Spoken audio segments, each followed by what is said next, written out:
here we are. At least I think we are. We're live on the Squatch Zone. And I have a special guest tonight named Chris. It says I'm not streaming. Yes, I am streaming. How about that? Yay. Yeah, tonight, welcome. It's been a minute. I kind of overdid it last week, and I walked my little butt off, and man, did I pay for it. I had so many troubles, and then I had a new med. It was making me drop kidney stones at the same time, so I was really a mess all week. But I'm back in the saddle, and I will take it easy next time. I won't try to see the whole thing in 5 minutes like I did last time. But it feels good to be back. It feels good to be feeling good, tell you the truth. Tonight, I have a special guest, the Ghostwolf. And everybody knows who he is. I probably don't have to do too much of an introduction. They've been telling me that they enjoyed the last conversation. Well, you're really going to enjoy this conversation. I guarantee it. And yeah, he's in the house already. Ghostwolf and P. Eaton and Cold Warrior. You guys rock. Hi, Eddie. What's up? And Southpaw Kev. What's up, man? Oh, wow. Look, Ito. Winner, I tried uploading that video. Right after this show, I'll upload the interview. I did an interview with Odie, or Larry J. Walker, whom we lovingly call Odie. And I'm going to put that up right after this show. I'll start uploading that, and then I'm going to start editing another one I did right after Odie with my nephew about a Bigfoot that he saw stomp dancing like an Indian. Interesting. I can't wait for everybody to see that one. And wow, it's been a while. It feels so weird, to be doing anything. It was kind of a bummer to lay around all week long, man.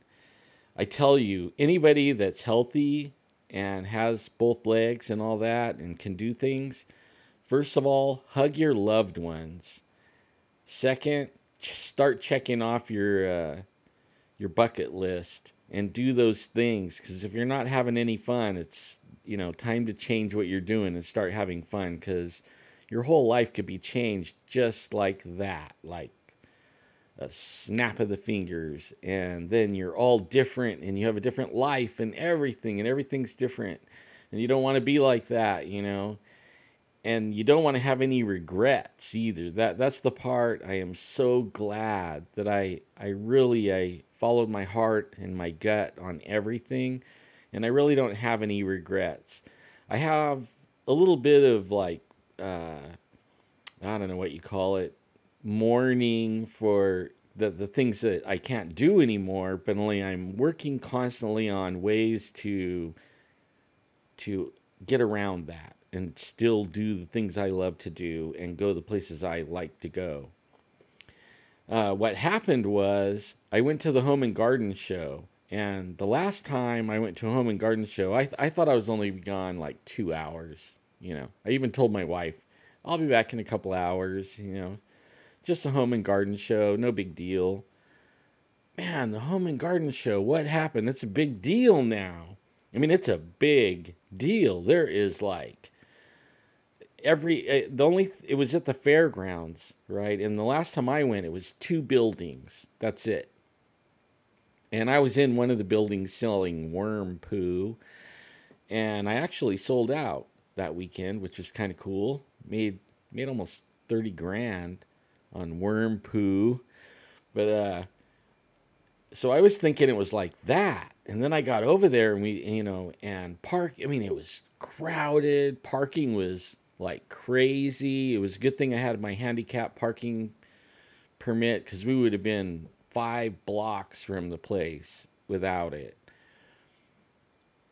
And man, it was all the buildings were full, all the aisleways were full. It was wall to wall people that I enjoyed it. I mean, I walked every inch of it, and I actually wasn't hurting too bad, you know. Even the day after, I wasn't hurting too bad. But the second day after, oh my God, felt like I got run over by a train. And man, you know, I wanted to get up, and I wanted to do all these things, and I would get up for like 5 minutes, and then I would be right back laying down again, you know. And it was like, man, this sucks, you know. But that's the way it always is, you know. We actually went on the last day, and towards the end of the day, I actually got some pretty good deals on some sheets for our bed, and I'm loving those, man. You know, I spent the whole time in my bed last week, and I am so glad I bought sheets, you know, like ultra plush sheets. And oh man, I enjoyed the whole time laying on my back in my ultra plush sheets that I got a deal on. And I'll know next time I go, I'm taking a power chair or something, you know. And I'll still enjoy the heck out of it, and I'll go everywhere, but I won't be beat up like I was this time, I guarantee it. And then I have a lot of things in the works that it kind of like stopped me cold, you know. I've been working on some getting some interviews, and then I have a meeting with BZ on Wednesdays, coming all the way from Sacramento to meet with me. I'm so excited, I can't hardly wait. I haven't seen BZ like in person since 2012, like 6 years ago. Talked to him a lot since then, but I haven't, you know, we haven't had a face-to-face in a long, long time, and I'm looking forward to it. And then I have Southpaw Kev in here, Baron von Strauss. That's what he goes. That's his camera name. I just set up with him an interview. The next sunny day we have, which I don't know what day that is, we're going to go out to the dikes, and we're going to set down a couple of chairs, and we're going to talk about all the weirdness going on at the dikes, you know. And I'm looking forward to that. I've been wanting to bring the dikes to the show for a long time. What we don't call it dikes. What do we call it? The levee. We're going out to the levee, and I'll be bringing that. And a couple other things. When I load my nephew's video interview that I did today in the yard with him, we will it will give you some hints on some other places that we're going to go and show where Bigfoot's been, or the Sasquatch have been running around, you know, very close to a lot of people too. That's the amazing thing. I'm kind of onto something right now. Bigfoot is running around in the valley floor. He is not afraid of people. He is all over the place where people live. And all those times that I drove for hours out in the middle of nowhere looking for Bigfoot, and a lot of times getting shut out because it's a vast wilderness. I should have been looking closer to home and in more populated areas, because that's where they're liking to hang out, it seems. Well, we got, oh man, there's so many people coming in. I can't even say. I'm just going to say hi to everybody. I love you guys. You guys are the greatest. I'm glad you're so patient with me. I know that I don't like throw out the content like everyone else, you know, but I'm doing the best I can with what I have, and especially with what I have with this old beat up body. And I hope nobody like takes offense that, you know, like, oh, I get some emails sometime like, man, you always talk about, you know, quit talking about that. Well, that's like the biggest part of my whole life, is the things I can't do. But only, believe me, I'm doing a lot of stuff that I shouldn't be doing, or really they say I shouldn't be doing. Doctors say I shouldn't be able to do this and this and that. So I'm actually proud that I could sit here and put on a show, and that I could go out and bring content. I just can't do it like a healthy person. And if I could, I'd be rocking out a couple of videos a day easy, you know. I just can't do it. So I will be putting it out as fast as my little hurt, messed up body can, though. You can take that to the bank.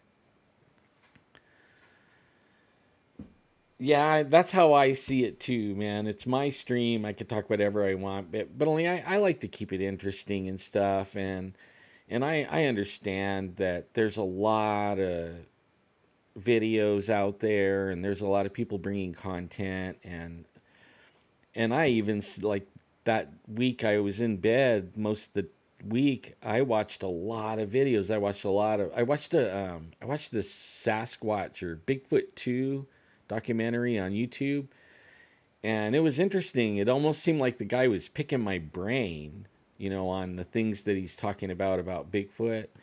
So it was interesting, and I enjoyed it.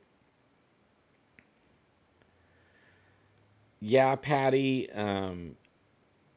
You know, seriously, CRPS. That's what I have.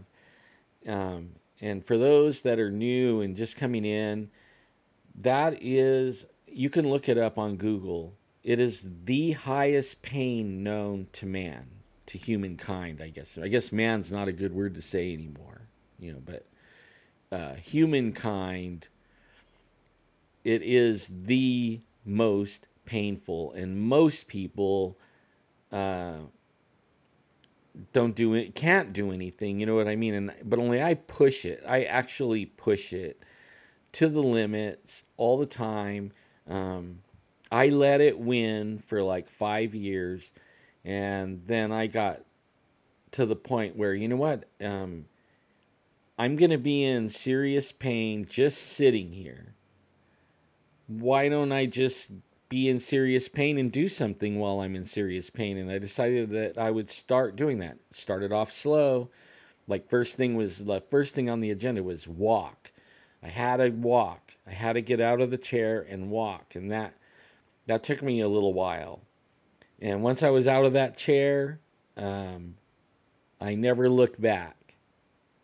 I never looked back. And I'm so glad that I did that, because I would probably still be sitting in a little corner in the dark watching videos and crying about what I can't do. And now I'm enjoying life and apologizing for when I can't do it, you know. Go figure.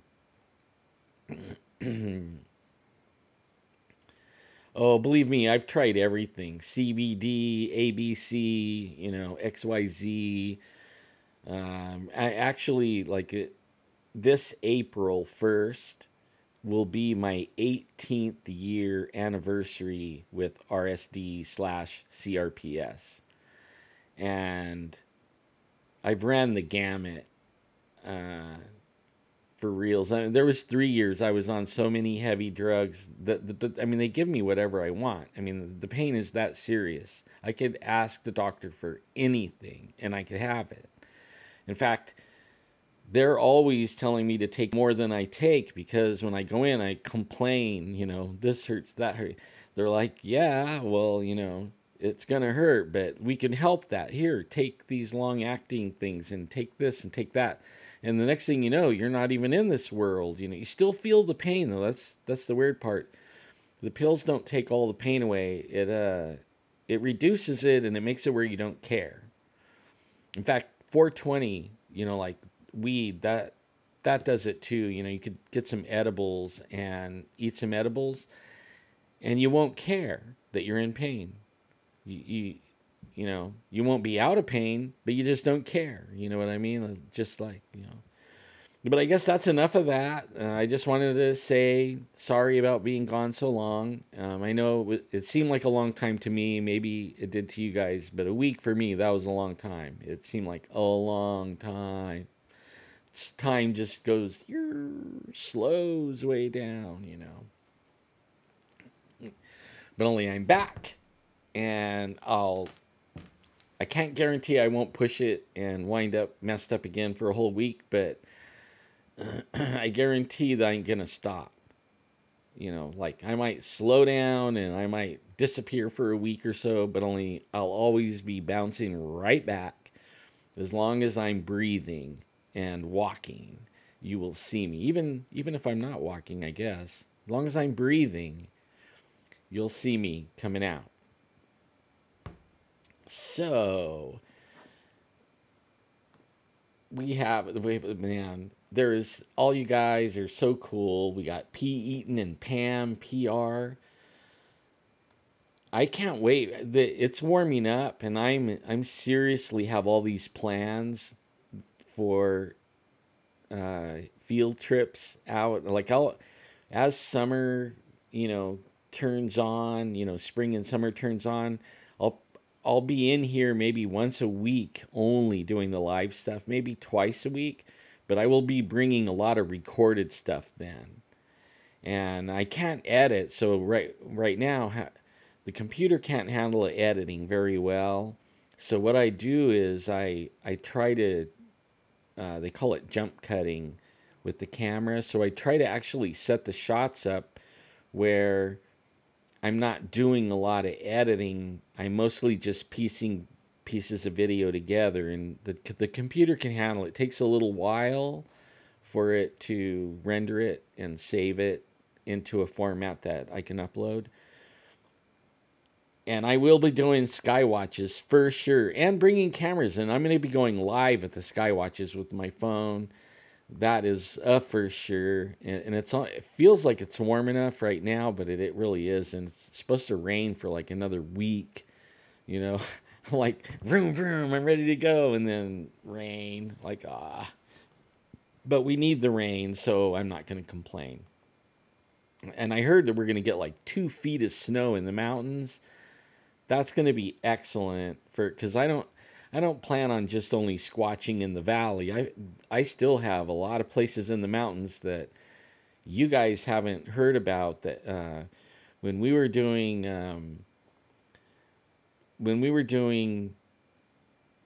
Paranormal Central, we kind of just keyed in on these like 2 or 3 places, and it was like the same thing over and over and over. You know, different things would happen, but it was always at the same spots. You know what I mean? Well, I know a lot of places that before Paranormal Central that I went to that was squatchy, and I'm gonna go to those places. And like I have one. Yesterday I was up there. I was up there at my grandson's birthday party in Auberry, and right down the road from him, on the main Auberry Road highway, there is an old adobe building, but really there's nothing left but just a little piece of a corner of it. But it's several hundred years old. And you know, it made me think, you know, like, wow, you know, so I walked down the road with my camera and I took some video of it. Not very much, and you know, it made my what do you call it, your imagination. It made my imagination run wild. You know, like, what was it like, you know, 200 or 300 years ago? Did Bigfoot, you know, mess with these people in this little adobe building? You know, and so I mean, I have so much stuff that I want to do, and as it warms up, I'll get to it, you know, and be bringing it. Because I love it so much. I love doing this stuff so much, you know. Yeah, the storm's supposed to be hitting the Southern California area too, and that is really good. They need the rain too. So, what do we got here? Yeah, Bigfoot tried to get me, but you know, I was faster than him this week. And we have, I think it's going to be sometime in early June. Adolf really wants to go camping up at Courtright where the abduction event happened. So everybody's invited. You got to bring your own sleeping stuff and your own food. We can't afford to like feed people, and we don't have like the resources to put everybody up in a bed or anything like that. But bring your own camping gear, bring your own food. Um, I know a lot of people bring extra, so is, we will extra food probably. So, you know, some people that can't afford a whole lot of food, don't worry too much, but at least bring something, in just in case, because you never know. But so like bring your own bedding, bring your tent, bring you and some food and whatever else that it is that you like to bring camping. And we're going to be camping right in the exact same spot that these guys got abducted in. In fact, if you type in 101102 written out, like TEN and then spell 11 and then O and then TWO in a Google search or in a YouTube search, they have released the 101102 movie public. So you don't have to buy it anymore. So everyone can watch it. So note that down and go check it out, and then decide if you want to go camping with us there or not. Because it's going to be a trip, and we don't know what's going to happen, really. We don't know. I mean, something very well could happen. And the place is pretty squatchy, too. There's a community of Bigfoot living all around in that area, and they're very, very active. So it should be great. It's raining cats and dogs where you are, Ghostwolf? Wow.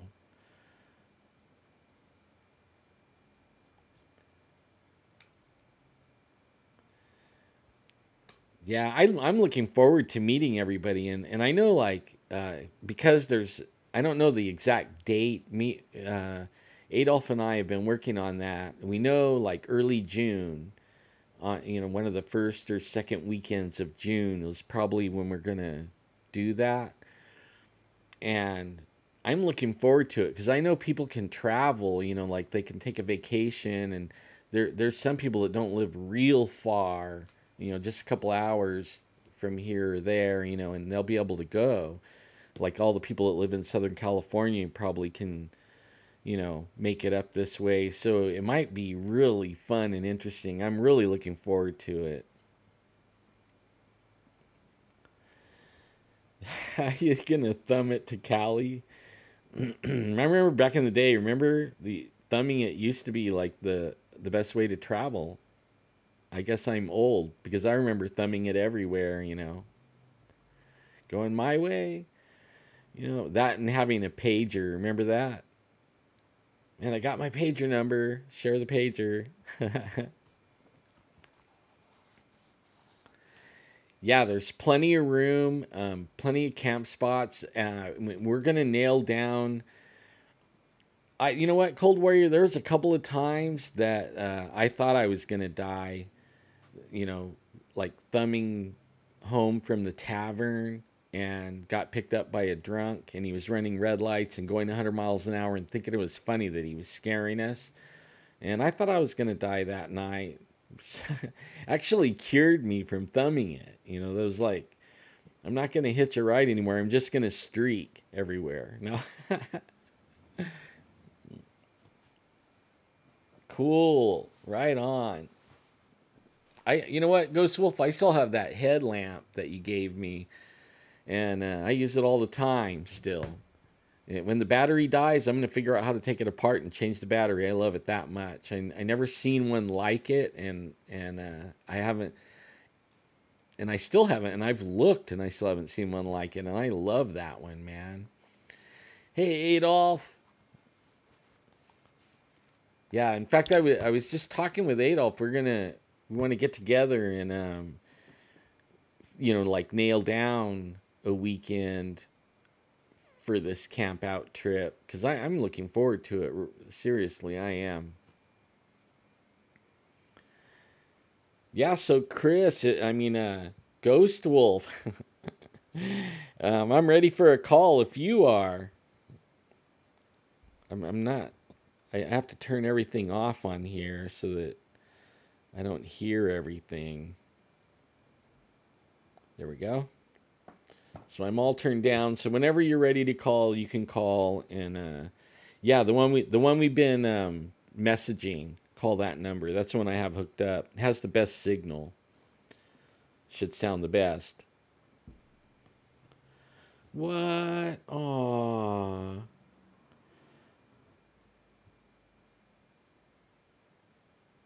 What?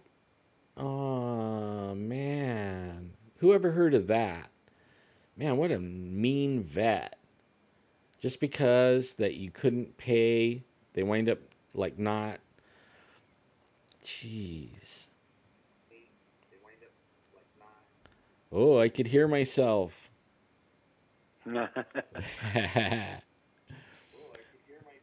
Oh, I still can. I know. I've got to mute my my sound here so I can just deal with the delay. How's it going? Pretty good, man. How are you doing? Good. It's kind of rough. I hear your voice and I'm looking at you and you're not like doing anything. I'm like, what? It's kind of weird. Yeah.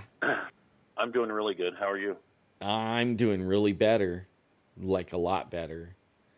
Oh, good. You know, I was worried about you because I hadn't heard from you in a few days, and I'd hit you up in 3 different places, and you didn't answer. I'm like, oh man, something happened. You know, I'm gonna have to give you a 48-hour rule or something. You know, Yeah. It gets beyond 48 hours. I'm calling out the you know, an APB on you. Well, I'm really bad with the phone things because I'm not used to having them. You know, like having one around. And then I'll turn it on mute, and the next thing I know, it's dead, and I don't even realize it, you know. And then I'll go to use it, and it's dead. I'm like, oh man, you know, it sat there for 2 days and died. And then I'll plug it in, and then it'll sit there for a couple days, you know, on the charger, because I'm not used to carrying them around like everybody is, and I don't even know if I want to get in the habit of it. Tell you the truth. You probably don't. I mean, I'm glued to mine, and it's like one thing. My wife and I, whenever we go to a restaurant or something, and sometimes I can't say I always conformed, but usually we try to put them away because we see so many people now, and they come to a restaurant and they sit across from each other and they're both texting, and I'm like, wow, these people aren't even talking to each other. And so maybe they are. To curb it. I know, right? Mm-hmm. Yeah, they might be texting each other from across the table, right? Yeah. And I try to, you know, to not do it as much as I can, but you know, I'm always getting calls from work, and it's really tough to not have it with me. Yeah, that's why I don't like mine. Is the work burned me out on it so bad. Yeah. You know what I mean? Like every time I turned around, it was calling, and it was work, and it meant I had to go back to work. And so when I got free of it, you know, it was like, I'm free. I could throw this thing away. I know. Unfortunately, I get calls at all hours because when something goes south at the place I work, they call, for whatever reason, man, I'm on the call list. So a couple weeks ago, I was super sick. I think I told you a few weeks ago I had that whatever bronchial flu stuff going around, and I got a call that there was a power outage.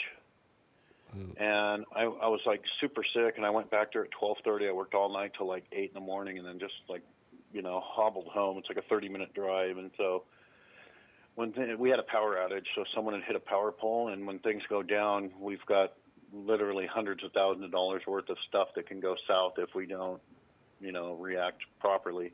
Right. Oh yeah, you're in the food industry, so yeah, exactly. So yeah, so unfortunately, I get some of those 2 a.m. phone calls, but you know, hopefully they're not too awful bad. Yeah, but well, I know I should be watching my phone more. You know, I really do know that. I just don't think of it. It just doesn't enter my mind until I need it. You know, it's like, hey, and then I go in there and it does the machine gun message beep thing. Yeah. You know, I'll turn it on, and all of a sudden it'll go for like 2 minutes, just doing like a machine gun sound. You know, I'm like, whoa, wow, neat. Yeah, you're like, people are looking for me. Yeah, like it just dawns on me too, really. I mean, you've got a lot of friends, Alan. You have to keep that in mind. I mean, Yeah. you know, it's not just you. Not just you. You have to think of your buddies out there that are worrywarts. Yeah. I have one of my friends who lives on his own, out kind of in the country in the hills here, out of town, and he lives by himself. And he's 75. He's in really good shape and all, but I literally made him. I got a little card and I put a big red cross on it so people would notice it, and I put, in case of emergency, call this number, and I put all my contact information on it. And every time I see him, I'm like, let me see your wallet. Is it in there? I make him carry that card because he's by himself. And my biggest fear is I'm going to get a call someday saying, hey, we found his, body up in the hills, by himself. He gets no phone up there or nothing, so he's literally on his own. So wow. Man. I'm kind of a worrywart, and I know you're not. I've been to your house, so I know you're not out in the hills, but I was still kind of worried after a few days. I'm like, usually he gets back to me by now. Yeah, and it was my fault I let the phone die, and then I didn't even put it on the charger right away, because it was like, man, it's hard to lift my head up, But to make everybody feel better, if anything ever happens to me, like something like I wind up in the hospital or anything like that, I actually put a list together of my top friends that I have contacts with. And my wife will contact everybody. That way, that's a good idea. I've never thought of that. I should do that myself. I don't have as many friends as you, Alan, but I could probably get a short list together. Well, I mean, mine's short. It's probably 10 people or less, right around 10. I can't, but then she can also post to Facebook and stuff like that, and let everybody know. But this is just only my friends list. I told her I'm not putting any family because she'll do that herself. You know what I mean? Like I don't have to list those. But I have some friends that I want to make sure that if anything happens to me, they know and they don't like freak out. After a certain amount of time. Right. Yeah, it's kind of like the whole phone and device thing is. I try to pair, like when I'm away from work and I don't have to have it.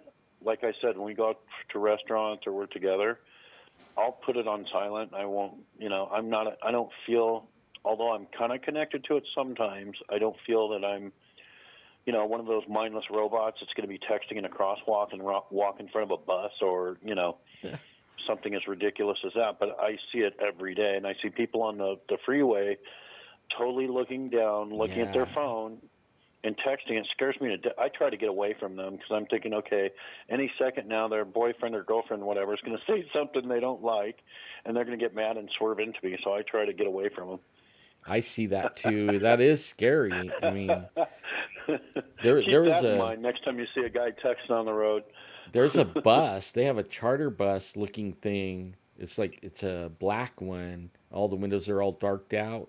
And it rides up and down the freeways here, and with police inside of it, and they're looking in everybody's cars. And then there's like motorcycle cops, at different exits or entrances to the freeway, and their job is to catch people texting and driving. And it's slowed it down around here quite a bit, quite a bit.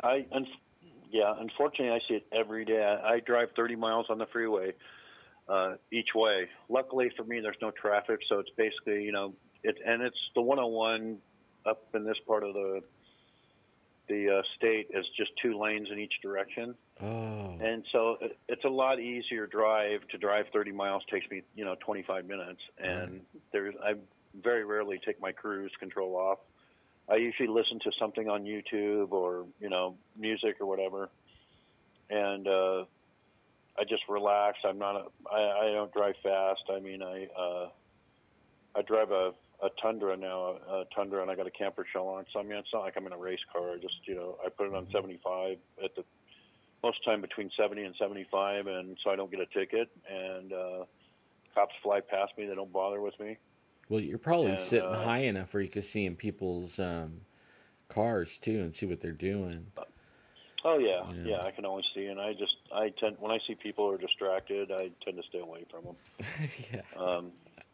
I mean, I've got in voice like most modern cars that when my phone rings, it'll answer in the car, and I won't text. If someone's texted me from work or something, I'll call them and say, I'm not texting you, I'm driving, or whatever, and I just tell them I just won't do it because it's just not worth it. And the rare occasion I do text in my vehicle, it's when I'm on a surface street, and if I want to text that bad, I just pull over. It's super simple. Right. Just pull over on a side street, stop, do what I got to do, and then drop it and take off again if I absolutely have to. But that's like in a super emergency, very rare. But that's what I do. Just to, like I don't have the super technology car, so even to make a phone call, I got to pull over.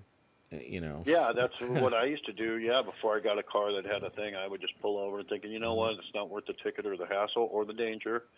We're all distracted enough with, music and eating and scenery and Bigfoot spotting and UFO watching and, any vehicle I've had, like this one doesn't, but I've had a couple vehicles that have had sunroofs, and that is dangerous for me because I'm always looking up. Like at night, I'd always open it, and I'd be checking out the stars. I'm like, one of these days, dummy, you're not going to be looking in the right spot. But I don't have a sunroof on this vehicle, so I think we're all a little bit safer now that I don't have one, that I won't be staring out the top of it. I'm guilty of that really bad. I do the love same just staring thing. at the stars. Especially in the summer at night, like drive through the hills and leave the sunroof open just so I can look up at the sky.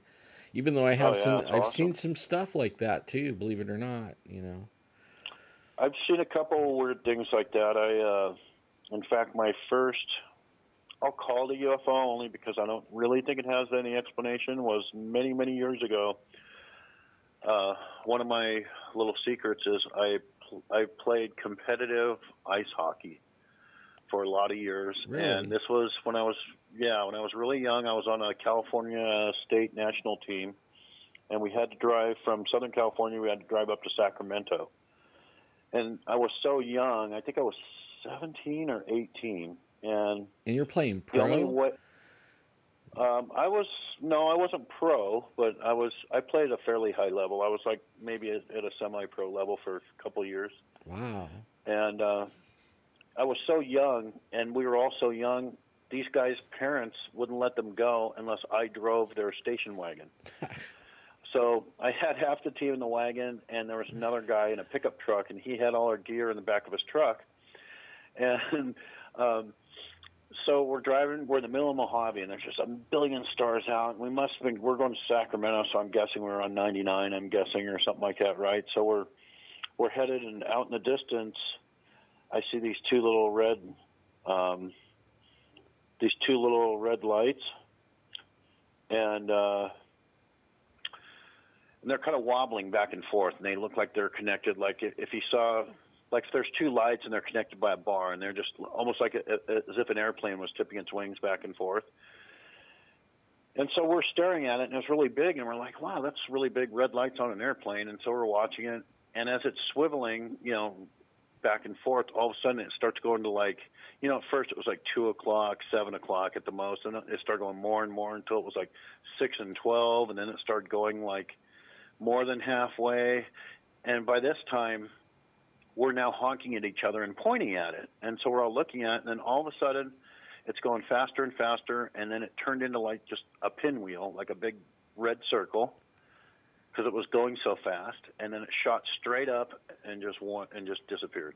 Wow. Oh, that's cool. Yeah, we're like, whoa, did y'all, and this is before, we didn't have walkie-talkies. I mean, it was before cell phones or anything, so we're honking that's each other. That's even before pagers. Oh, yeah. I mean, this was, I can give you, it was probably, I'm guessing, 1978, 79, somewhere around there. Man. I mean, so yeah, that was the first time I can remember of, like, just admiring the stars at night and seeing something. And I remember that trip for several reasons, and the funny thing was we got this hotel that we had booked, and they had double booked, and we had booked like 3 or 4 rooms because there was like 10 of us, and they messed up, and so we had to cram into 2 rooms, and our room was okay, but the other guy's neighbors, let's just say it must have been a very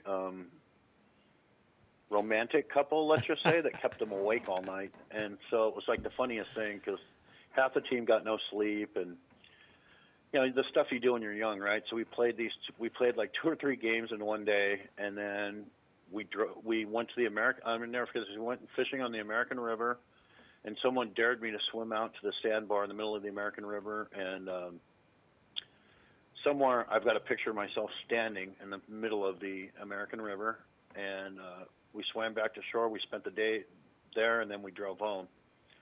And the reason I remember that trip, other than seeing the UFO, the tournament, and the swim in the American River, was I was so tired driving home that I was nodding off and like hallucinating and seeing things on the freeway. And it was just, I was like, oh my, it was the worst. I almost kissed the ground when I got home. Just so exhausted. I think I slept for like a day and a half solid. It was just the most, exhausting trip, but, good memories nonetheless. Yeah, I think the only time I ever, I would get really tired driving, doing that kind of stuff like what. The only time I ever really was drifting off, though, was LSD. I mean, I wasn't really drifting off. I was just like, my mind was wandering, you know what I mean? And forget I'm even driving and all that stuff and just tripping on something. Yeah, that was the only time I was when, dangerous. That or drunk. I used to get real drunk and get real dangerous. Only I don't remember, it. People just tell me. I remember being on dates with girls, and being so distracted, because you're talking and you're having like a good time while you're driving. It's like you totally blow your off ramp, and you're like, oh no, I'm like lost now.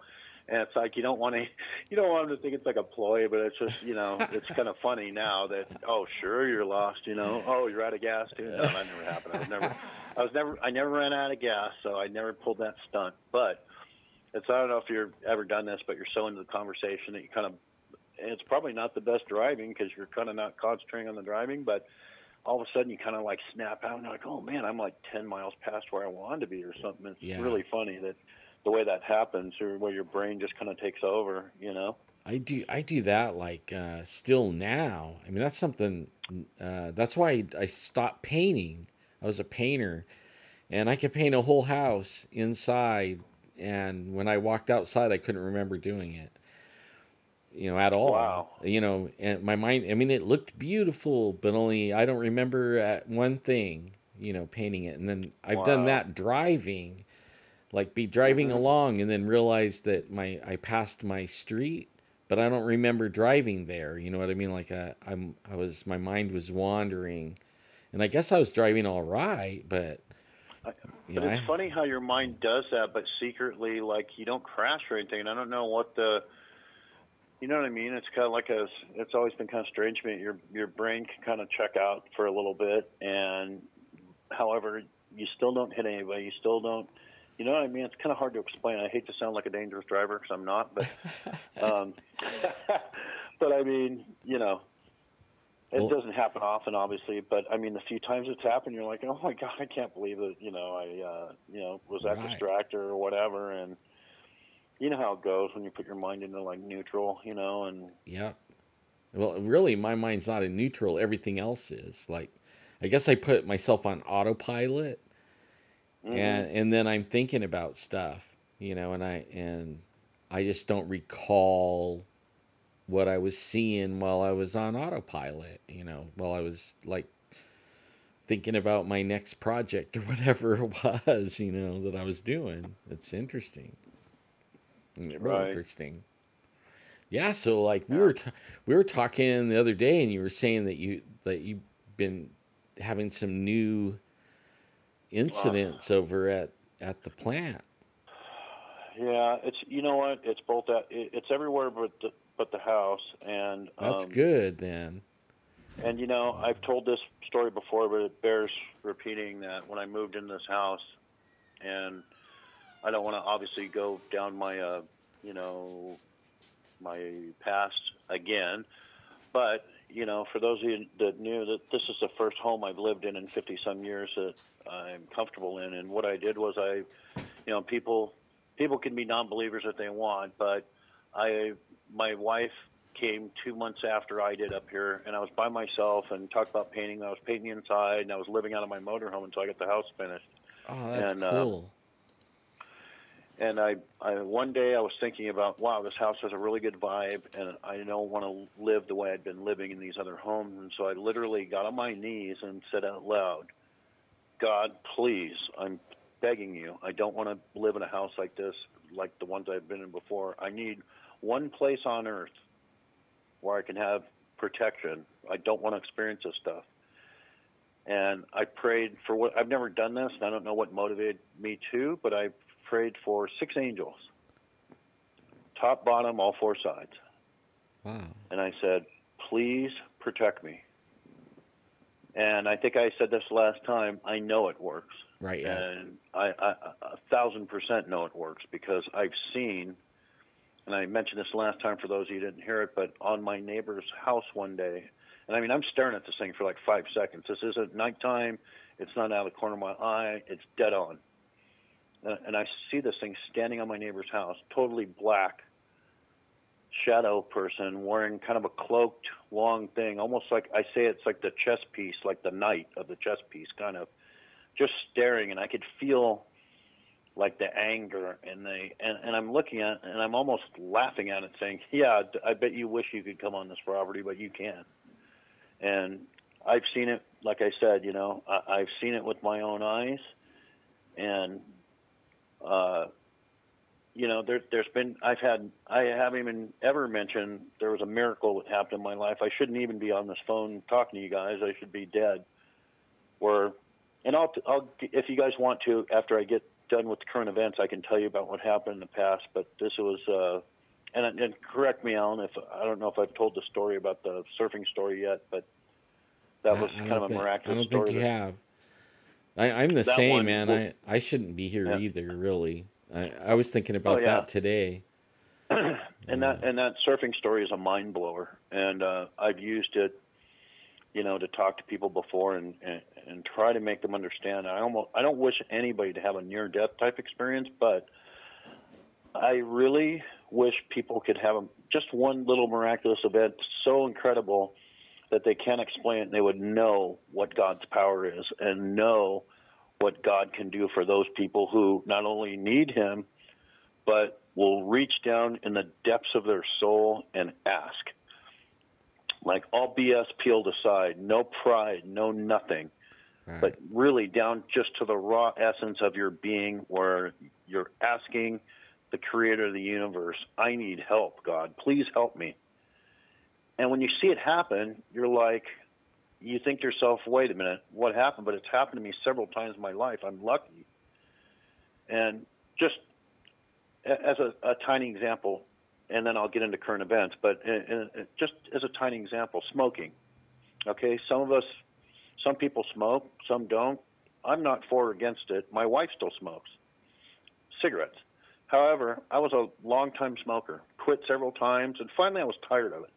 And I'd tried several times, nothing worked. And one night I was sitting there smoking, Alan, I put the cigarette out, and I really calmly, with all the knowing in my heart, I said simply, God, I need your help. I want to quit this. I'm just out on it.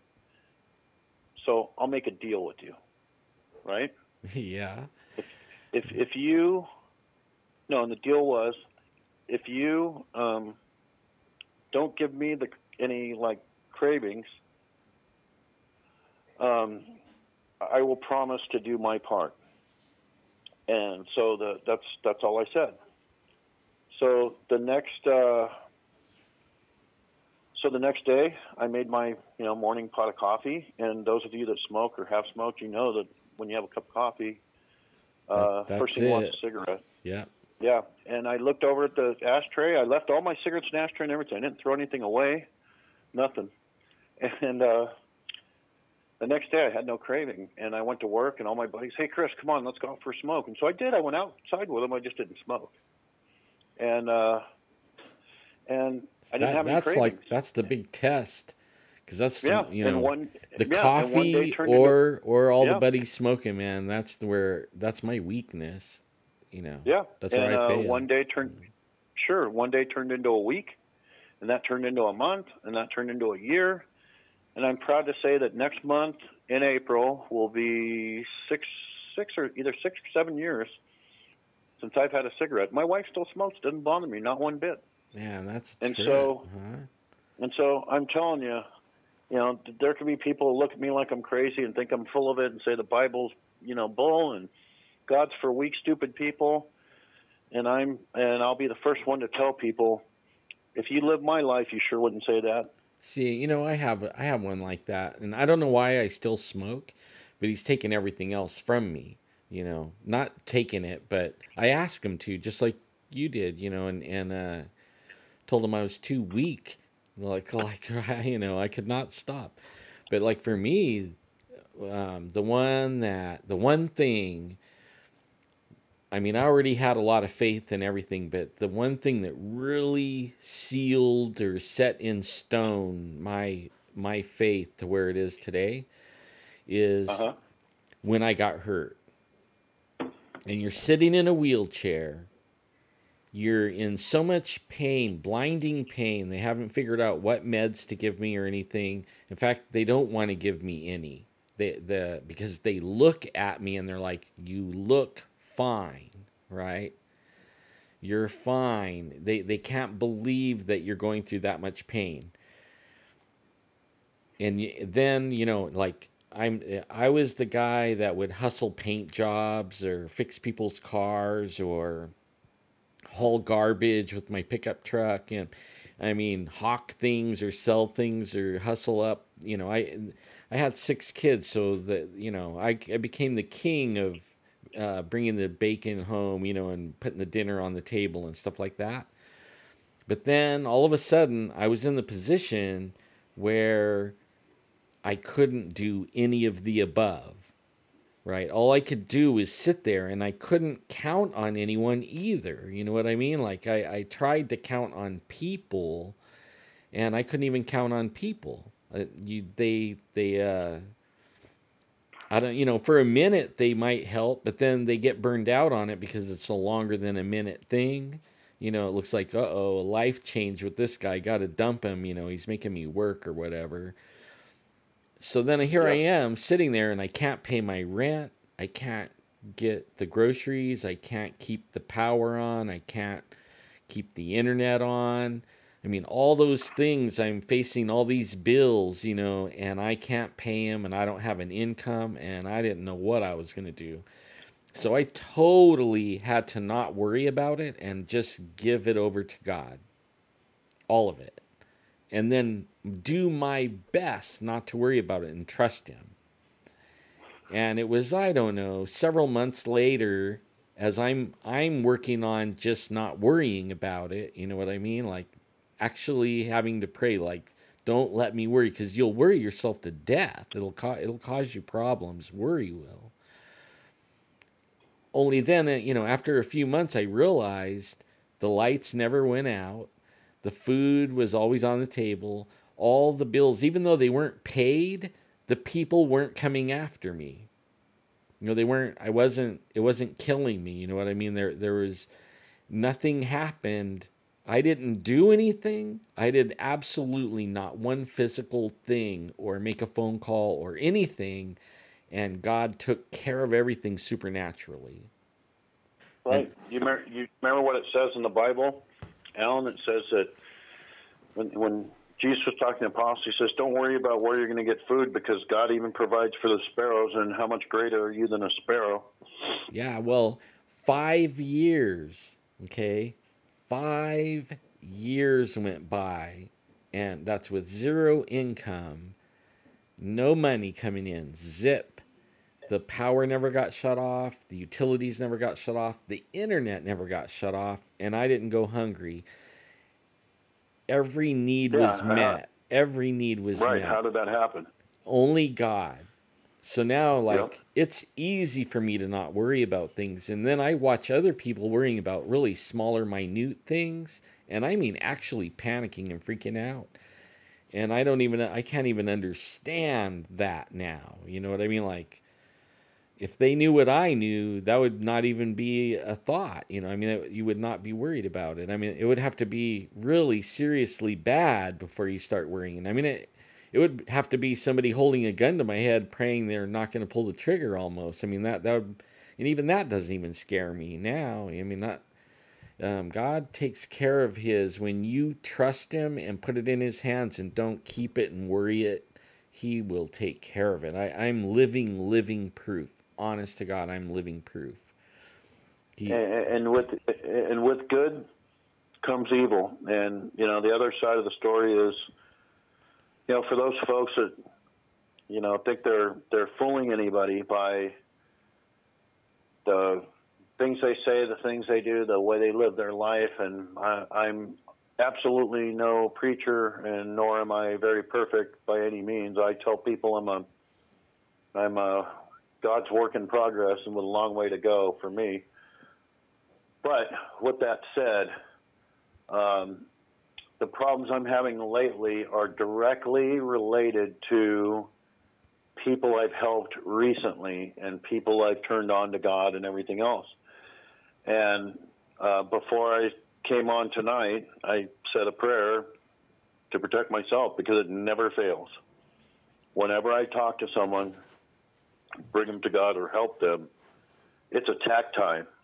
And, you know, I can't get harmed in my house, yet in dreams, and this is hard to explain because people are just saying, well, you had a nightmare. I know the difference between a nightmare and a demonic attack that happens when I'm sleeping. My poor wife, you know, she'll wake up, or she'll wake me up and say, Chris, are you okay? I'll be sitting up in bed, throwing punches, physically fighting, and screaming prayers. Wow. I had a few weeks ago, this is all fairly recent, like I said, a few weeks ago, I had one of these encounters where, and they're so, it's hard for me to even explain and people to get it, I think, but just imagine you're having a dream and everything's going fine in the dream, and then all of a sudden things start flying around. You know what I mean? Objects start hitting the wall, or people transfigure in front of you, and everything goes south in a second. And then it's like you are fighting for your life. And Sword Point 9 is exactly right. It is spiritual warfare. And so the other night I had this experience a few weeks ago where I was with someone, and I don't know who they were, and this black panther, a huge black panther, ran past me and then turned and faced me in the hallway. And I looked at this thing, and it had, this is super weird, but it had green-blue eyes, this panther. And I looked at this panther, and it was huge, and it was snarling at me. And you know, I'm looking at it, and I wasn't afraid. And I said, I know what you are. I know who you are. And I'm getting goosebumps just telling you about it right now. It's almost hard for me to even speak it out. But this thing transfigured into a man. Whoa. And the man was standing there, and he had this smirk on his face. And I said, I know who you are, and I know what you are. And I wear a cross. I don't wear it to bed, but I wear it, you know, I'm touching it right now. That my son gave me. And in the dream, I was holding the cross, and I was like pulling it, like shoving it towards him. You know, if that makes any sense, like I was pulling it on my neck almost, shoving it towards this thing, saying, I'm not afraid of you. And I swear, Alan, as I sit here, he had a smirk on his face at first, and all of a sudden I got right in his face, and I'm screaming, in the name of Jesus Christ, there's nothing you can do. And I'm just like, I've got this cross in my hand. I'm doing it now like this show. And I'm pushing it. And all of a sudden this dude's smirk on his face turned to like, oh no, like, uh-oh. As soon as I start going after him, and my wife woke me up, and I'm literally sitting up in bed, making a motion with my fist like I'm pulling on this necklace, just screaming bloody. You know, I'm surprised I'm still married, actually.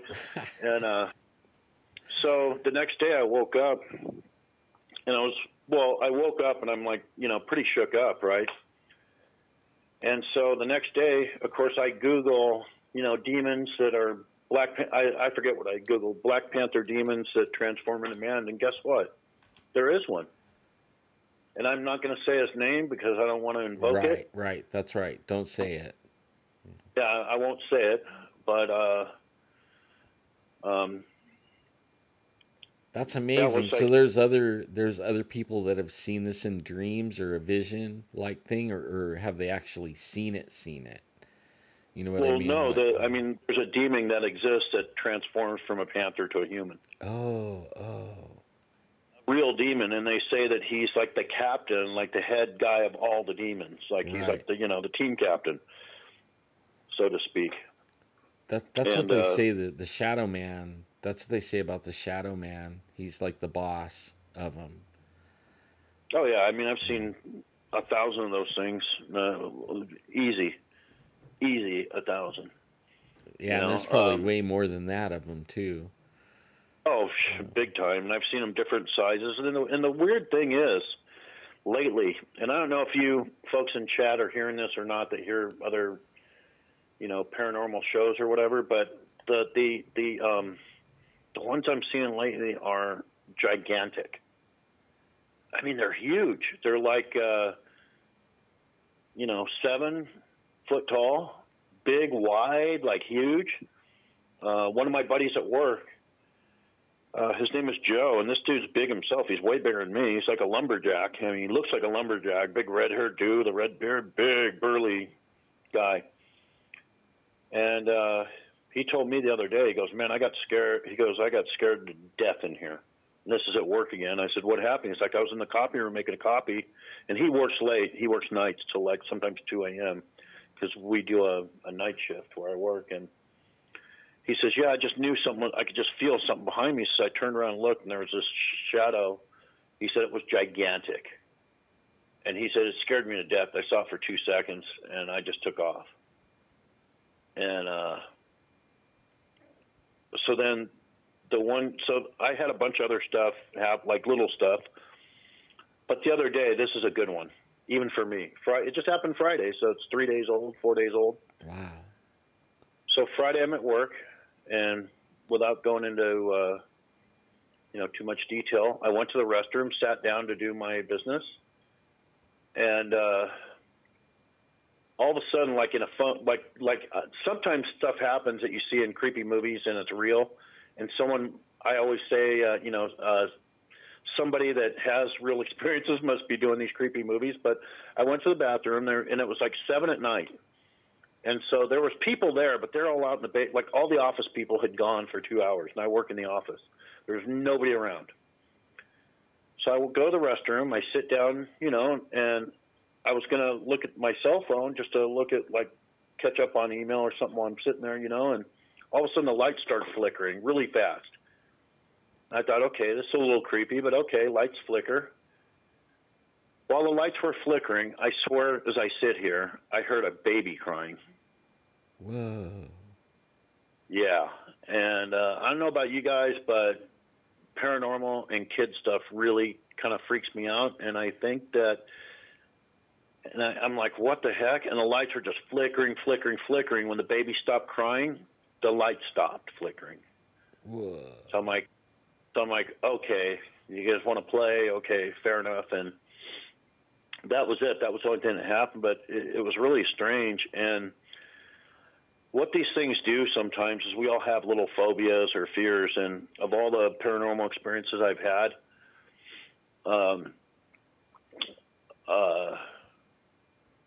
I've had some experiences with small kids, and those always get to me as a parent and just as a human being. Creepy and kids don't go together for me very well. Right. And so with that said, it's like I think sometimes these things know what your fears are. Like there's been movies like that too, and I think that they're designed that way. So, if your thing was like some people don't like snakes, and so you're going to have a bunch of snake experiences or rats or spiders, or with me, I had a child that kept coming to me that was obviously deceased. And it was the saddest thing. He kept saying, I say that my experience tells me that evil can be, and I hate to say this because people look at me like I'm crazy, but I think it can be what's the word I'm looking, hereditary. And I think sometimes, unfortunately, people can be punished for the evil that their fathers or even grandfathers may have done. Yeah, I agree. And this kid kept coming to me, and he was a little kid that looked like he was from like the 50s. And I could just see him today. It just shakes me up to talk about it. But he's khaki pants, a white T-shirt, a buzz cut, and he's crying, and he wants my help, and he keeps saying, I'm not evil, but evil in, evil out. I had no choice. Evil in, evil out. He kept saying that over and over and over, and just crying and looking at me with his face like, why can't you help me? And to this day, this kid haunts me. And thank God I haven't seen this kid. It has not come to me in a long time, but man, this poor kid. And I woke up like super upset every time. And it's just like, man, this poor kid got gypped, man. I don't know what his parents were into, but he's paying for it. It might not have been his parents. It might have been his great-great-grandparents or something. Yeah, it could have been. And, people have asked me, why I had the ability I have, or does anybody in my family, and not that I know of. In fact, most of them, my parents are both deceased now, but my parents, to my knowledge, never had any experiences at all. And toward the end of their life, I talked to them about it, and I asked them about it because I didn't want to let them die without me finding out. Mm-hmm. And even as a kid, it was kind of a joke that as a kid, I would see things almost every night. And I asked my parents, I said, hey, when I was a kid, did I, wake up a lot? Did you guys, and they kind of looked at each other and laughed and said, yeah, almost every night you're awake. And I know it sounds crazy, but I didn't sleep that much as a kid because I was mortified. I mean, I was getting hassled by these things every night. And,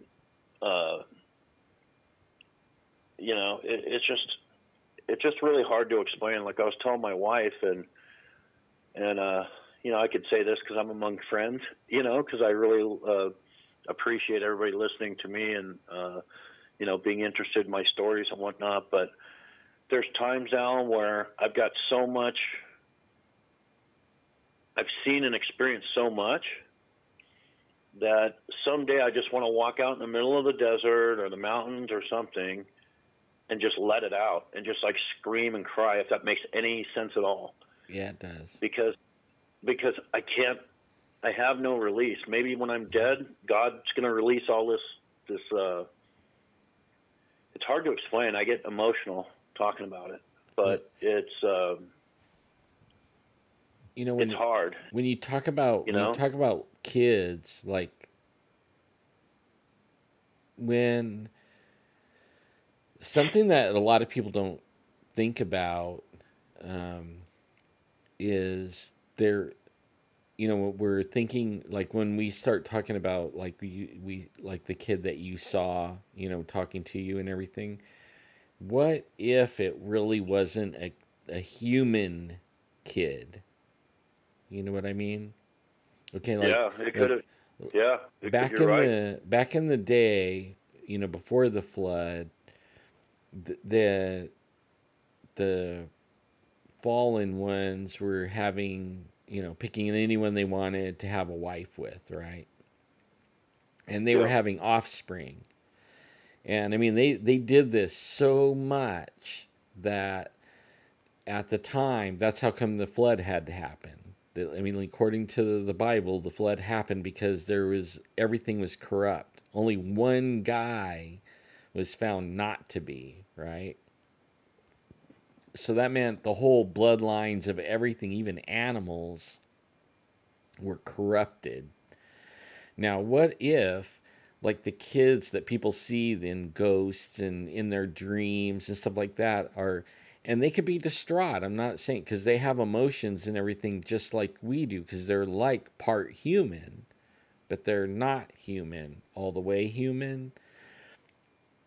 And because they're not all the way human, they are stuck here because they don't have a place yet.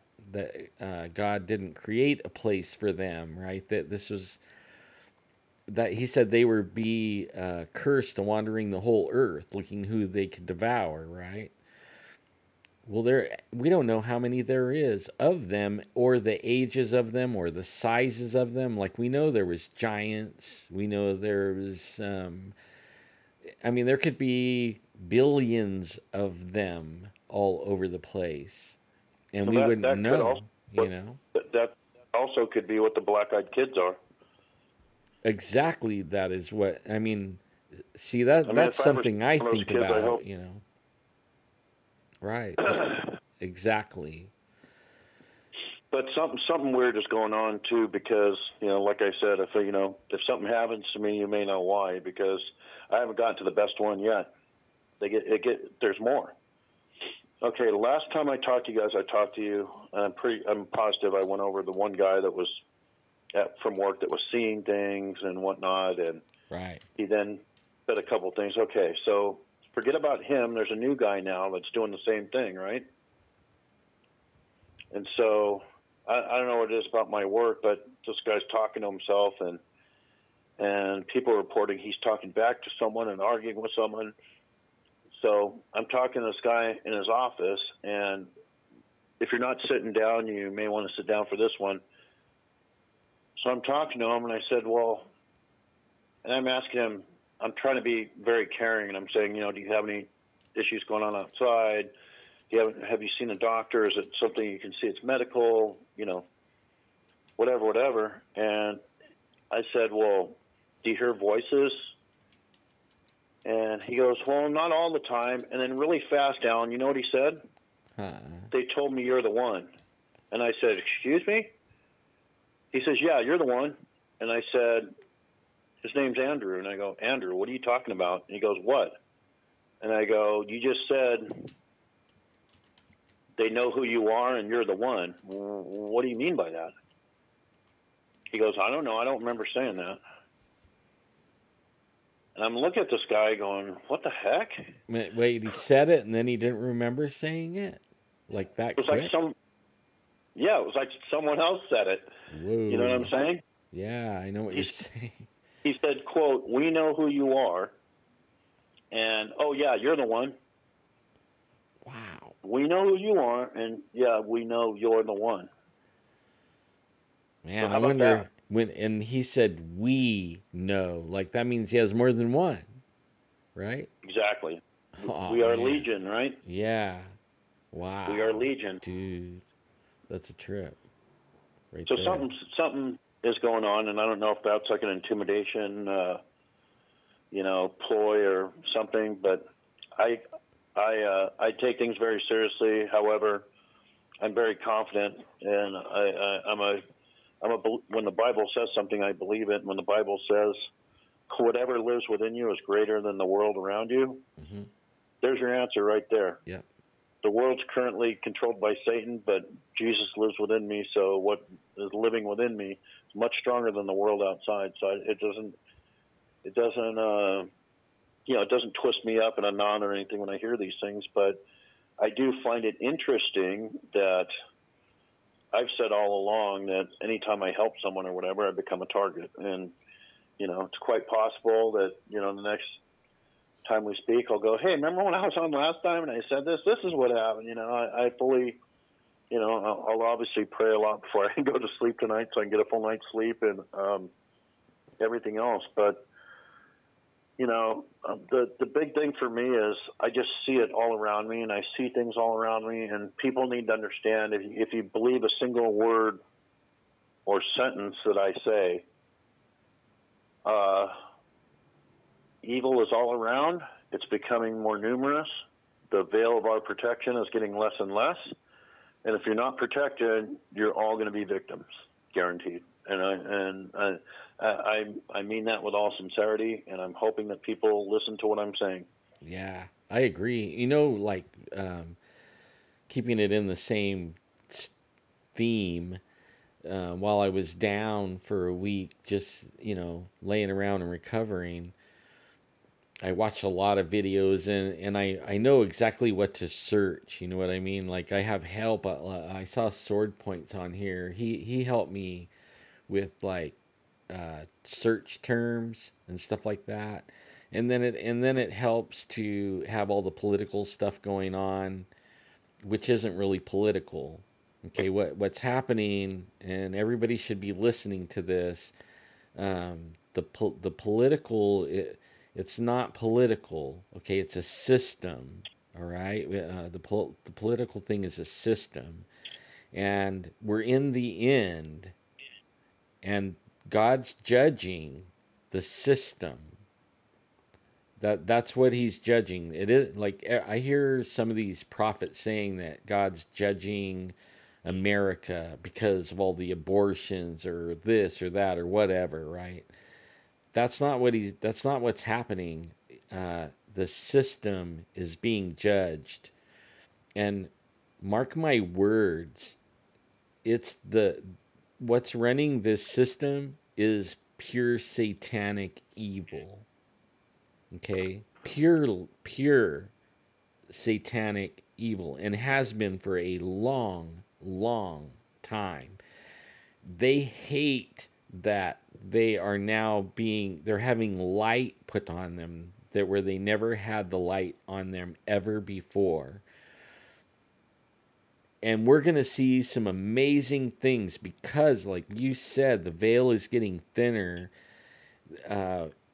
Things like there's more UFO sightings. There's more Bigfoot sightings than I ever heard in my life, in just the last 3 years.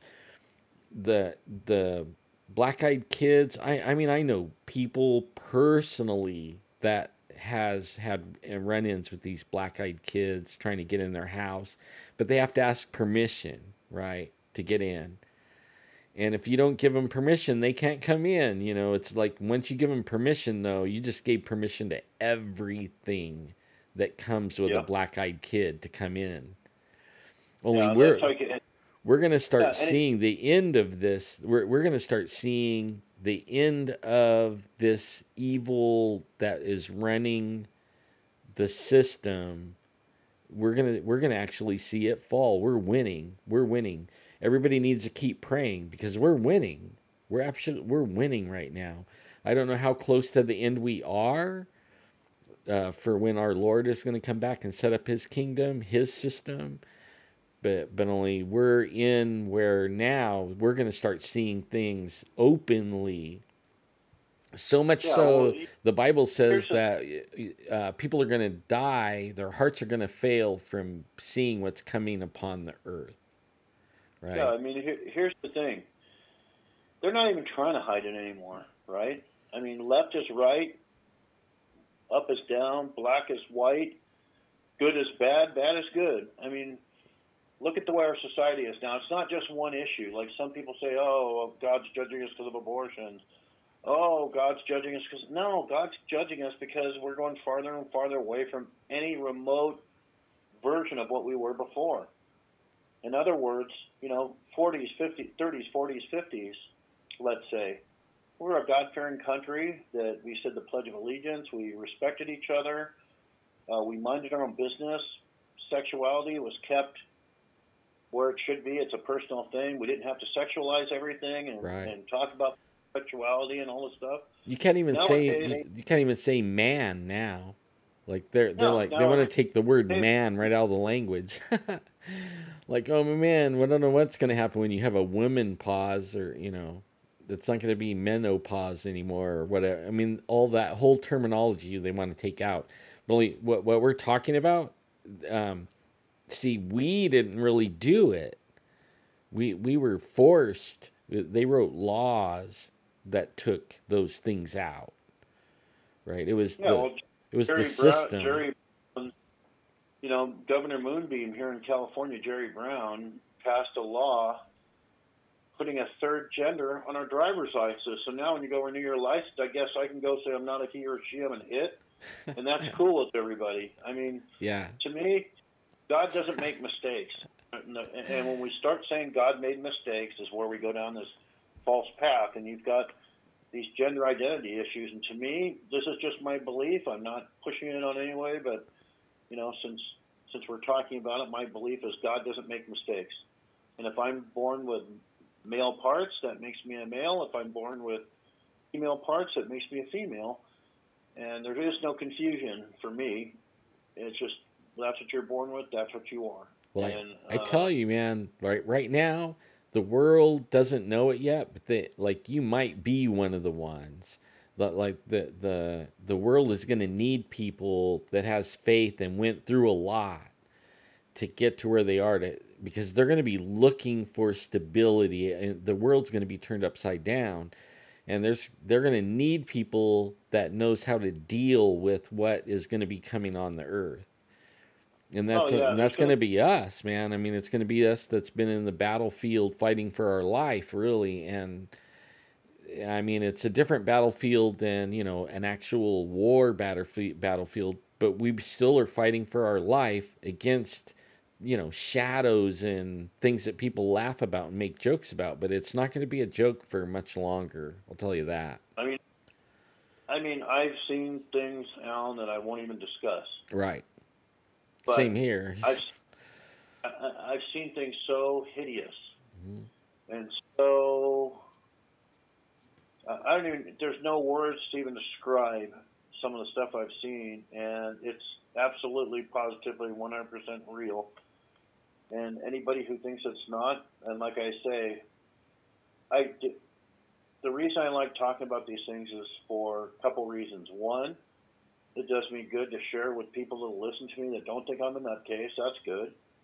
And the other is I want to help people, because I'm 56 now.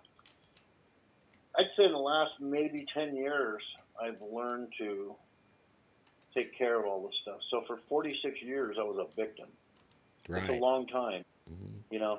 Talk about your time and your physical pain, which 18 years is a tremendous long time. 18 minutes is a long time to be in pain, let's face it. Yeah.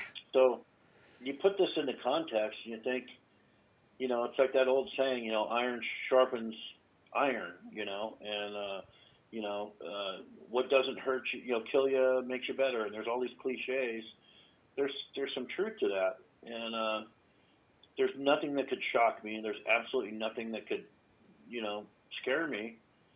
I'm not afraid of dying because I know where I'm going to go, but I'll be darned if I don't go down without a fight. And I'm not going to go down without telling as many. If I could get a forum to talk to 1 million people, I would be just as comfortable speaking to 1 million people on a broadcast as I am now talking to my friends here in the zone. Right. And which is why I wanted to maybe even write a book, because I just want to reach as many people as I can. So, people often ask a lot of times, it's like, what would you want written on your headstone? Like, how do you want to be remembered? And I want to be the guy that helps people, that saves the day. 4th and 1, I want the football. Bottom of the 9th, I want to be up to bed. Damsel in distress, I want to save her. Right. Buddies in trouble, I'll go kick 5 people's butts to save my buddy. That's me. And I'm not saying it to be, a hot shot or anything. I'm just a human like everybody else. But that's my attitude, and that's why wherever I can find a place to tell people about this stuff, I'm going to. And I have I'm not bothered in the least for people to think I'm crazy, I'm wacko, I'm a liar. I don't care about any of that stuff. Bring it on. It doesn't matter. It's like me telling you, Alan, oh, you're not wearing a leather vest right now. That's ridiculous. Everybody can see you're wearing one. So for me, I'm a no. Not Bigfoot. I haven't seen one yet, but my good buddy Alan guaranteed me he's going to get me to see one. But I'll do the best I can, anyways. I mean, I'll take you to where I know they're at. But when it comes to paranormal stuff, that's where I feel that I speak from experience, And that I can say I'm a knower. I'm not a believer. I'm a knower. Well, And Bigfoot, when it comes to Bigfoot, I have a feeling you're in luck, right? And probably more so than other people. well, I told you and that other guy, I won't even say his name anymore because it's just, that guy's so last week, I'm not even going to say his name anymore. But when we went with that I'm just calling him the wannabe. The wannabe Gonzo is what I'm calling him. But I'm fully confident that had our weekend have continued the way it started, with just you and I being there, we would have definitely had something going on, because we did have something going on. Right. We both heard the murmuring. So at the very least, something paranormal was going on. It may not have been Bigfoot in that sense, but for sure. So I think there's a vibe that will either make you successful or unsuccessful. Yeah. And I really feel deep down that I would be successful if I wouldn't have had the negative Gonzo and the little troll, the little shotgun troll, with him. If we wouldn't have had that, we would have been okay. Well, so I mean, that's why I think that we'll have really good luck, because I mean, I seem to have really good luck, and especially when I'm by myself or with someone that is more, I don't know, not spiritual but more sensitive, spirit sensitive or spiritual sensitive. I mean, I'm not somebody that, I don't know, they see things and they feel things that other people don't see and feel. They usually have the same kind of results as I do when we're out there. Yeah. It's the same thing. One of my hobbies is paleontology, fossil hunting, and I just have a sense for finding them. And my buddies would just get so angry. I'd walk behind them. Honestly, I'd get them first shot. And they'd walk right over stuff, and I'd look and find it. And, my eyesight's not, it's not my eyesight's any better, but I just had a sense of where to look. And not to go down the paleontology, weeds to tell you a story, but we'd tried 2 different times to find this place way out almost to Arizona near Amboy, if you know where Amboy is, off of Highway 6. And we finally found it. And we had to 4-wheel across my truck at the time in Virgin Desert. And we had to climb up this hill, and it was like 3:30 in the afternoon. We only had a couple hours of light left.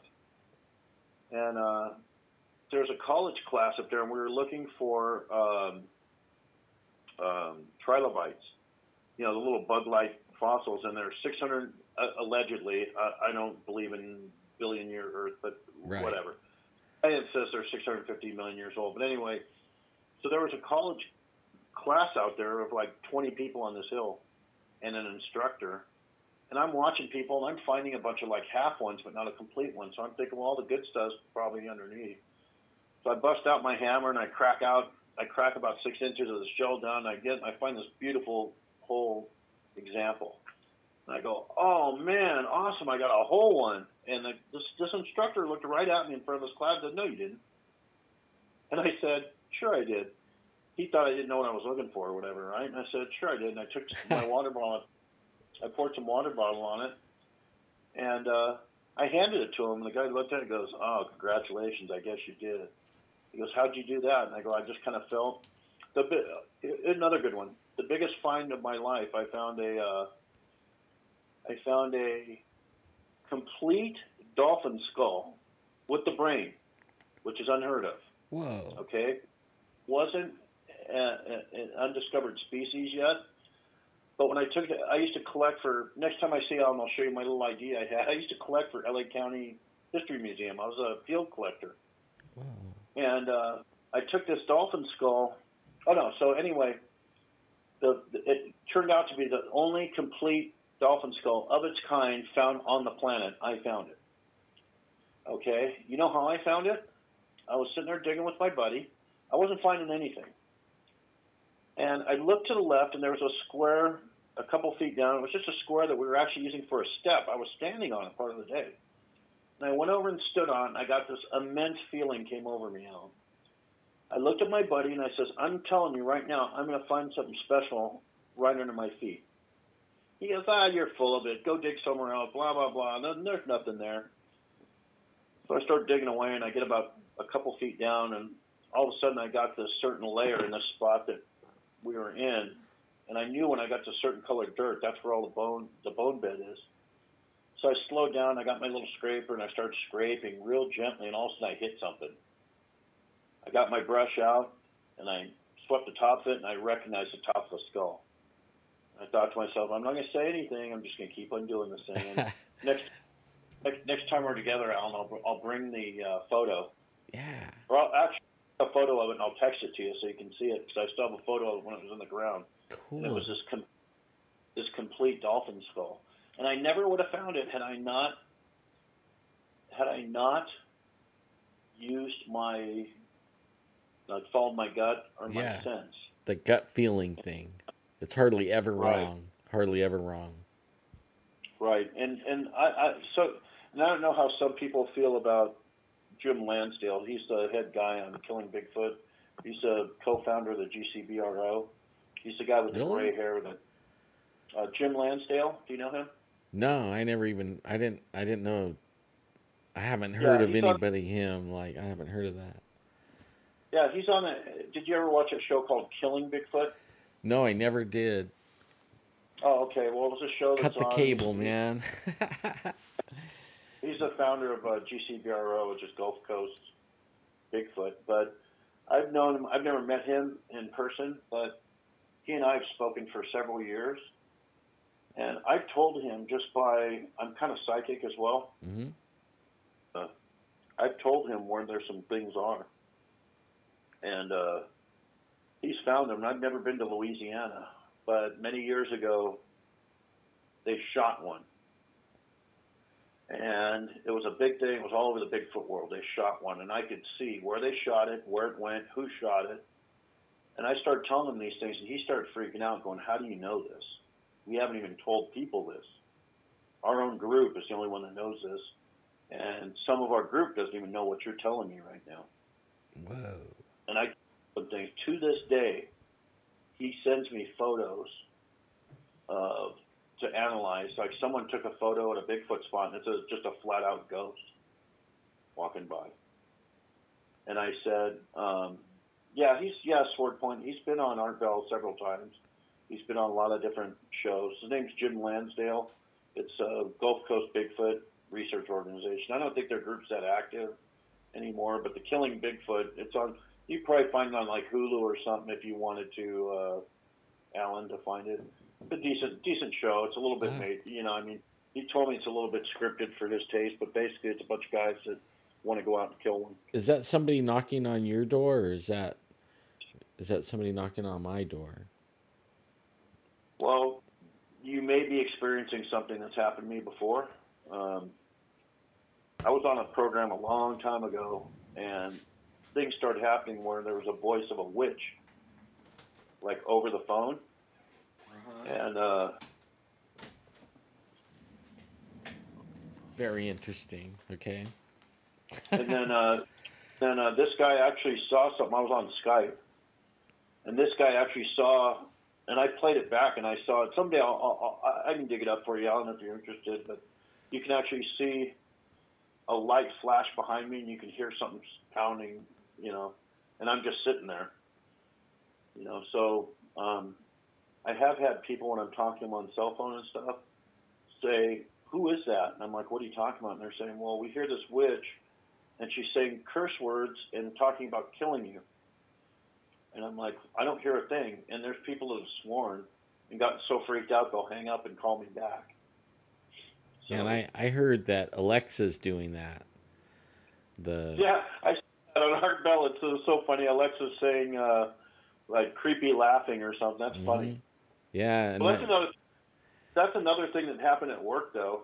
And I said this last time, and I'll say it. It's worth repeating. We have a conference room, and we've got one of these they call them bat phones. I don't know why, but it's basically a little round, looks like almost like a frisbee size thing, and it's got a phone speaker in it, and you can do meetings and stuff with it. And we don't use it all the time. And one day, me and this guy were in there, and all of a sudden we heard this creepy noise, this creepy voice come out and saying like "get out," like it said something like "get out" or "get lost" or something. And all of a sudden I looked at him and he looked at me and he looked like he was going to just, lose it. And I said, well, this is interesting. He goes, why? And I go, watch this. And I grabbed the cord and because I could see it. I followed the cord. I swear as I sit here, not plugged in. Oh, man. No battery backup, no electricity, not plugged in, period. And we heard it come out of the speaker. And to this day, he's one of my crew leaders. He'll say, oh, remember that time we were in the conference? Yeah, I remember. And it's pretty.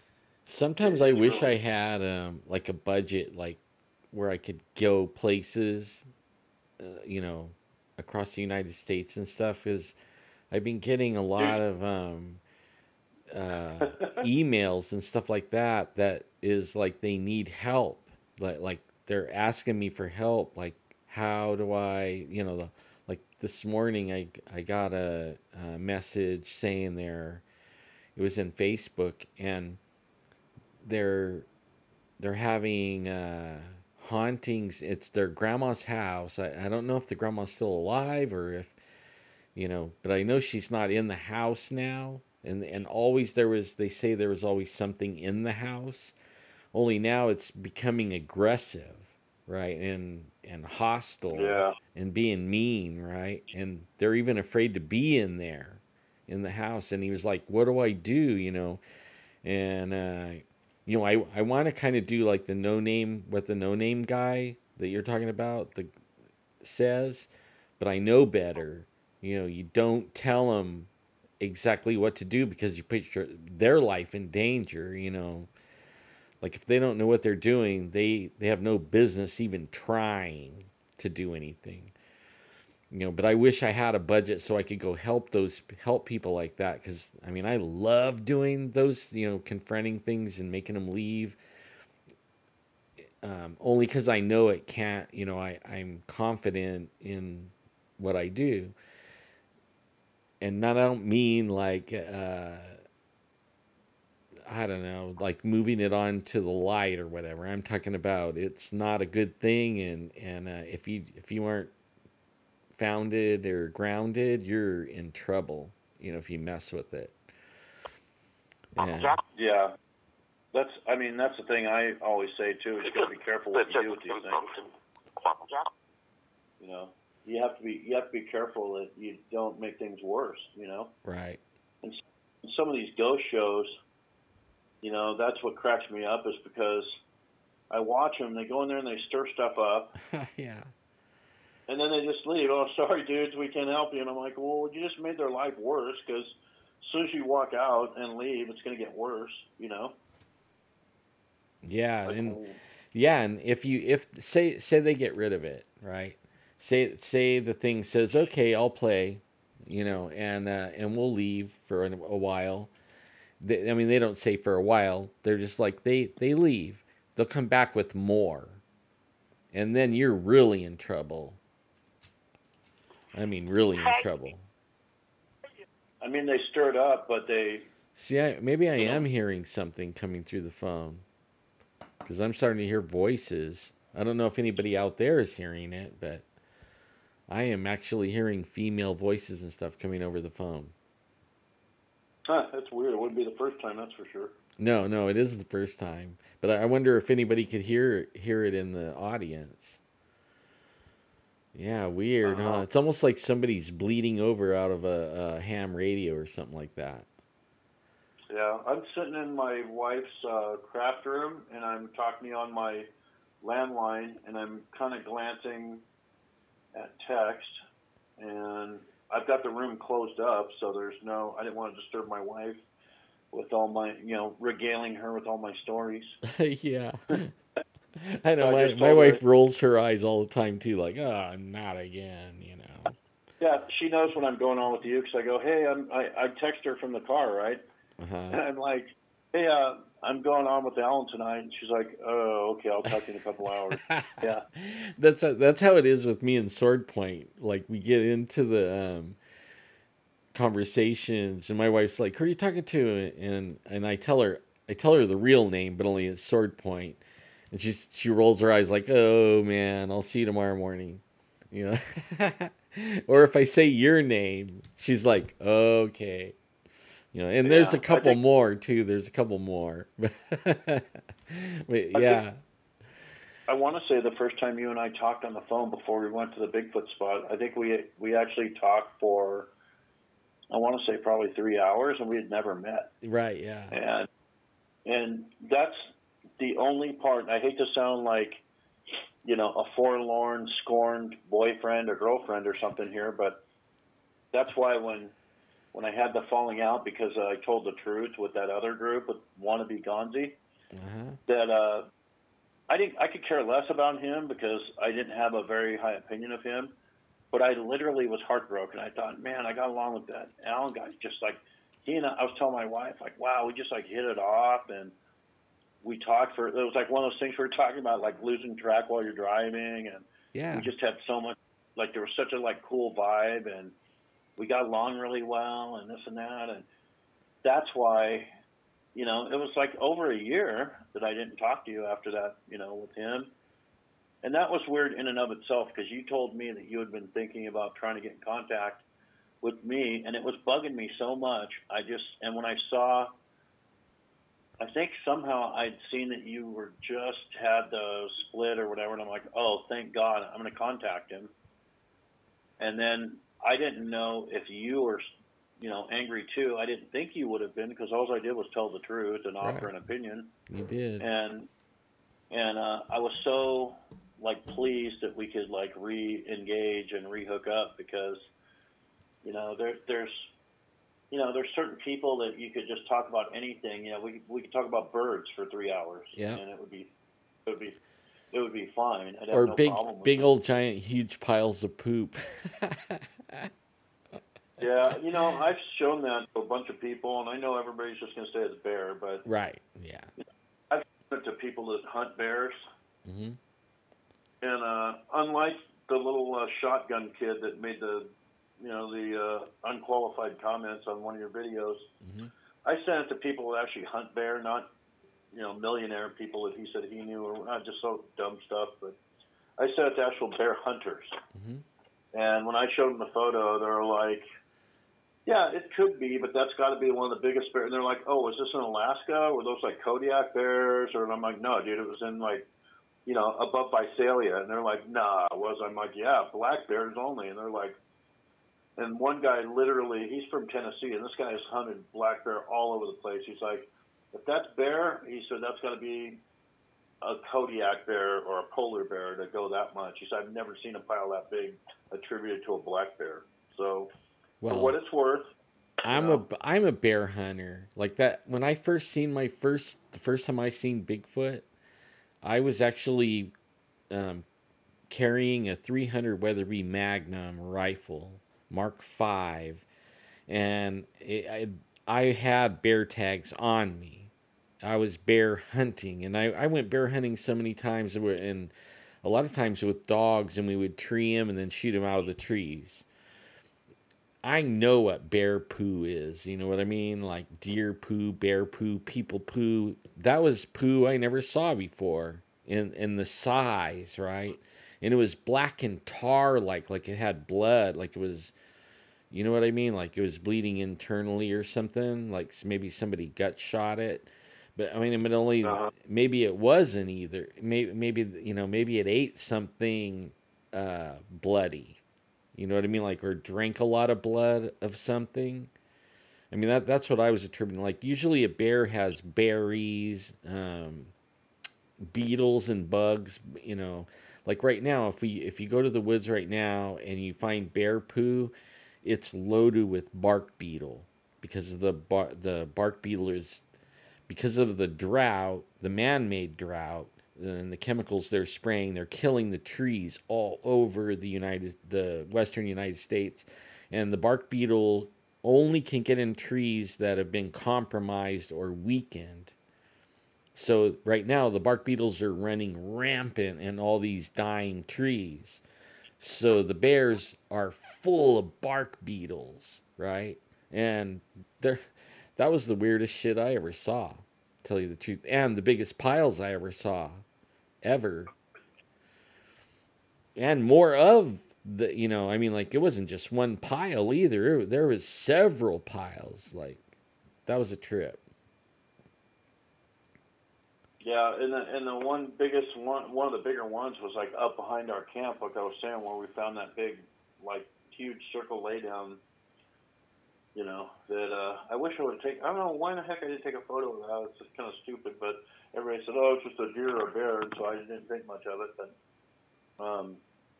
yeah, I remember right directly behind our camp there, and irregardless of what wannabe Don Knotts Gonzo might have said, something was out there. Trust me. Yeah, you're right. Yeah. It was. If not, I'm not going to sit here and lie or say that, hey, it must have been Bigfoot, because I don't think, the people that say that without knowing, I think, are irresponsible, and I don't want to be irresponsible, so I'm not going to say it was. However, with that said, what it was, I have no idea. I'm being 100% honest. However, just before the sun went down, I saw something big and dark and vertical. Not horizontal like a deer or a bear or anything else. I saw something vertical jump across from right to left, which would have been like from the road towards all those. Remember you had showed me all those like twisted X's and everything behind our camp? Right. And you said, look at, and you were saying it looks like a hurricane or something went through because it was just so jacked up. Well, this thing went from directly in the bushes behind where the fire pit is, right there, like behind the fire pit in the bushes, to opposite, like away from the road that way, like right to left, like fire pit to left. If you know where you've been there, so you know what I'm saying when you're facing that fire pit from where my tent was. Yeah, it was going. Right? It was heading east, right? Yeah. Yeah. And it was big and it was vertical. Yeah. And I called it out right then. And of course, because Wannabe didn't see it, it's just like, oh no, we would have heard it. And I'm like, no, you well, don't. I didn't know. No. Yeah, I didn't know that Bigfoot made so much noise. And then the next day when I heard that sound, I heard it twice. And it was loud as loud. And it's hard for me to make, but you put your finger inside your mouth and you like make your cheek pop, and then it's up like that. That sound, like that sound. It was like that times like 100. It just echoed. Yeah. And I heard it twice. And I had never heard that before, but since then I've heard people on Bigfoot, like on Sasquatch Chronicles, and they've talked about that noise. So I don't know if I'm not going to say it was or it wasn't, because I have no, I don't have 100% proof, but I definitely saw something dark go from right to left. And like I tell everybody, I felt pretty damn confident walking around with my sidearm and, my buddy Alan by my side. But man, when that sun goes down, you're kind of screwed. Yeah, you are. Yeah. If you don't have night vision technology, you're screwed, because you're at a total disadvantage now. It is black out there. You see nothing. Right. It's just blacker than black. Yeah, and it has that vibe. You know what you're talking. Like, not only is it dark and all that, but there's a vibe that in that area. You know what I mean? And it's almost like you don't belong. You know what I mean? Like, in the daytime, you're all cool and everything, but then as soon as the sun goes down, it's like, you know what? I really shouldn't. You feel like you shouldn't be there at all. Yeah, I felt an immediate. All I kept thinking was, I think of terms in, like, I did martial arts for a lot of years, and like I said, I played hockey, so I've had my share of fights and scraps on the street and stuff. And right or wrong, I think a lot of times in things of like from a combat position of either power or not in power. And a position of advantage or disadvantage, a Mm-hmm. position of, like I said, of you're going to win or you better hide out to, you know, and I immediately got the feeling of you're screwed here, dude. Yep. And I haven't felt that way too many times in my life, but I honestly felt pretty screwed. Like, um, I mean, we walked around a little bit at night, but I honestly just I had kind of a bad vibe, and it could have been from the company we were keeping at the time. That could have been part of it, which I think it probably was, Well, especially the one. those could Yes, have been bringing on the vibe from what was there. You know what I mean? Like they didn't like those guys, so they were putting that vibe out. You know what I mean? well, I 'Cause- got another vibe that I never really shared from that place because I Mhm. didn't want to freak anybody out. But the I would venture to say, and you can disagree with me if you like, because this is just an opinion now. However, the the old lady murmurs that we heard, I don't think was Bigfoot, but I absolutely think was paranormal. I've heard that before. That's why I don't think it was Bigfoot. Only because I've heard that before in different locations, not in the out of doors. And so I know I've heard of people saying that it could be, and maybe it is. I don't know. Like I said, I'm not a Bigfoot expert. Like to think of myself as knowing something about paranormal. But what do you think, Alan? Do you think it was paranormal, Bigfoot, or undecided? Um, and I can't say that I know exactly it's Bigfoot because I never saw one do that. You know what I mean? Like, it would be conjecture if I did. All I can say is when I'm in that area, I hear that a lot. I hear that. And I find a lot of Bigfoot sign. I mean, and I know there's Bigfoot there. I've been with people where, and what's interesting is, you're with a group of people and one person will see it like straight up right in their face, see it, and everybody else won't. And but only you get the vibe like what you're talking about when the sun goes down. And I don't know if it was like the company I was keeping that whatever was there don't like those people, or they were lumping everybody up. But that sound, I don't know how many times I've been down there and heard that, and mumbling and stuff like that, like chimp mumbling noises, kind of like. Well, also, especially with the one guy that Gonzo had with Mm-hmm. him, his little pet on a string. I mean, when you've got a guy saying flat out, I wasn't comfortable with it, and I finally had to say something to him because he was saying like "F God," and I'm like, I'm not about that. I'm not going to let you say that. So I don't know if you remember. You might have either been in the tent or around. I can't remember if you were there or not. I know the other one was there, and I just told him, I said, hey, I'm not cool with that. You need to just shut up because I'd had about enough. And that guy's vibe is really, it's just like super creepy. He's just a total downer, and um, based on what he was doing out there the whole time, nothing he said or did could be taken as fact. So why have him? Right, yeah. Wasn't So my even if, choice. yeah, no, Yeah. I understand that. I understand that. But even without the falling out, when I came home, I was telling the wife, I'm not going out with those same guys again, especially the one, was really horrible. Well, I'm probably going to be in trouble tonight. Like, uh, I mean, it's what's his name's big night out, and everybody's supposed to go and join him, and it'll be his Who's, second one, and I didn't go who's to the big night first out? one. Who we talk? Oh, you're not talking about the wannabe, are you?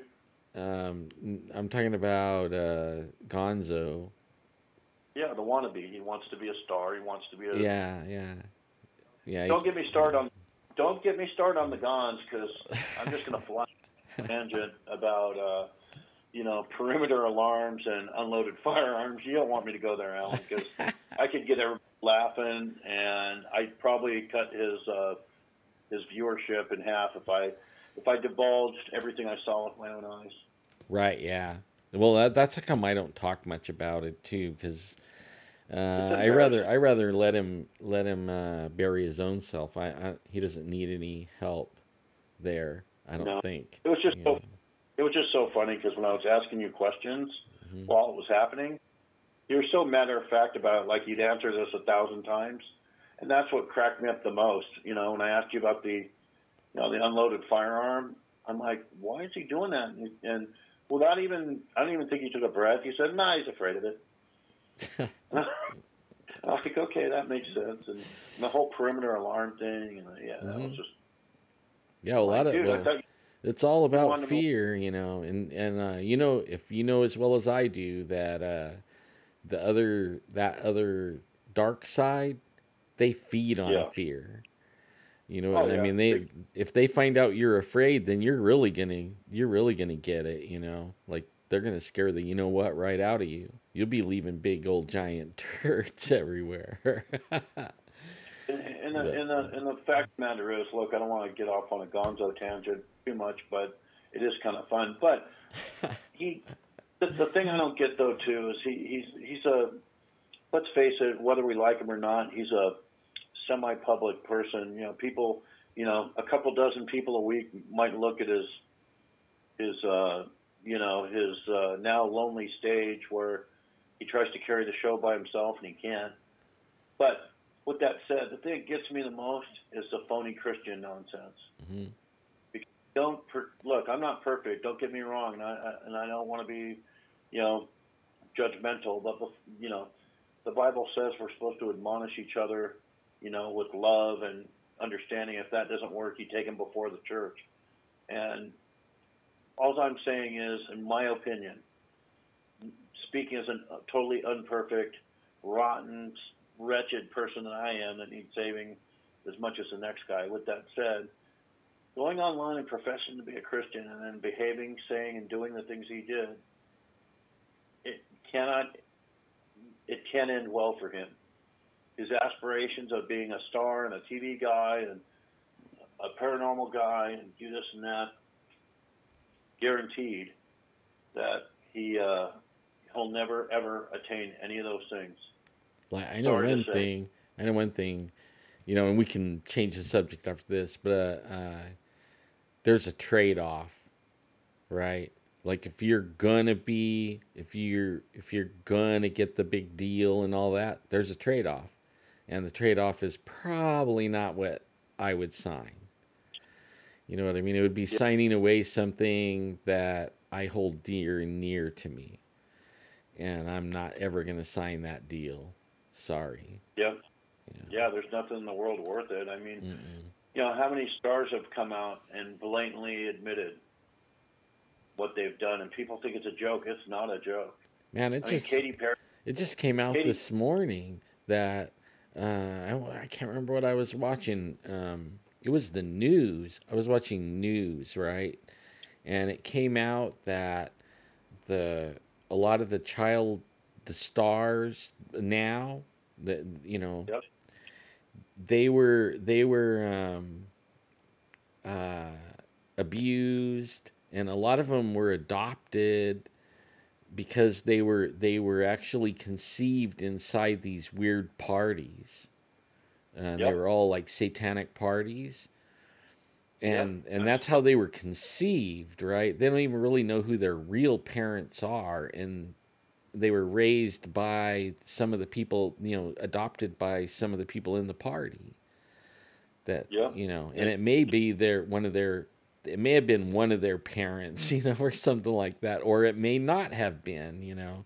I mean, scary thing that's coming out right now. I'm telling you, it's really bad, and we're gonna start seeing more of that. Like, I think it started off with talking about Planned Parenthood going down.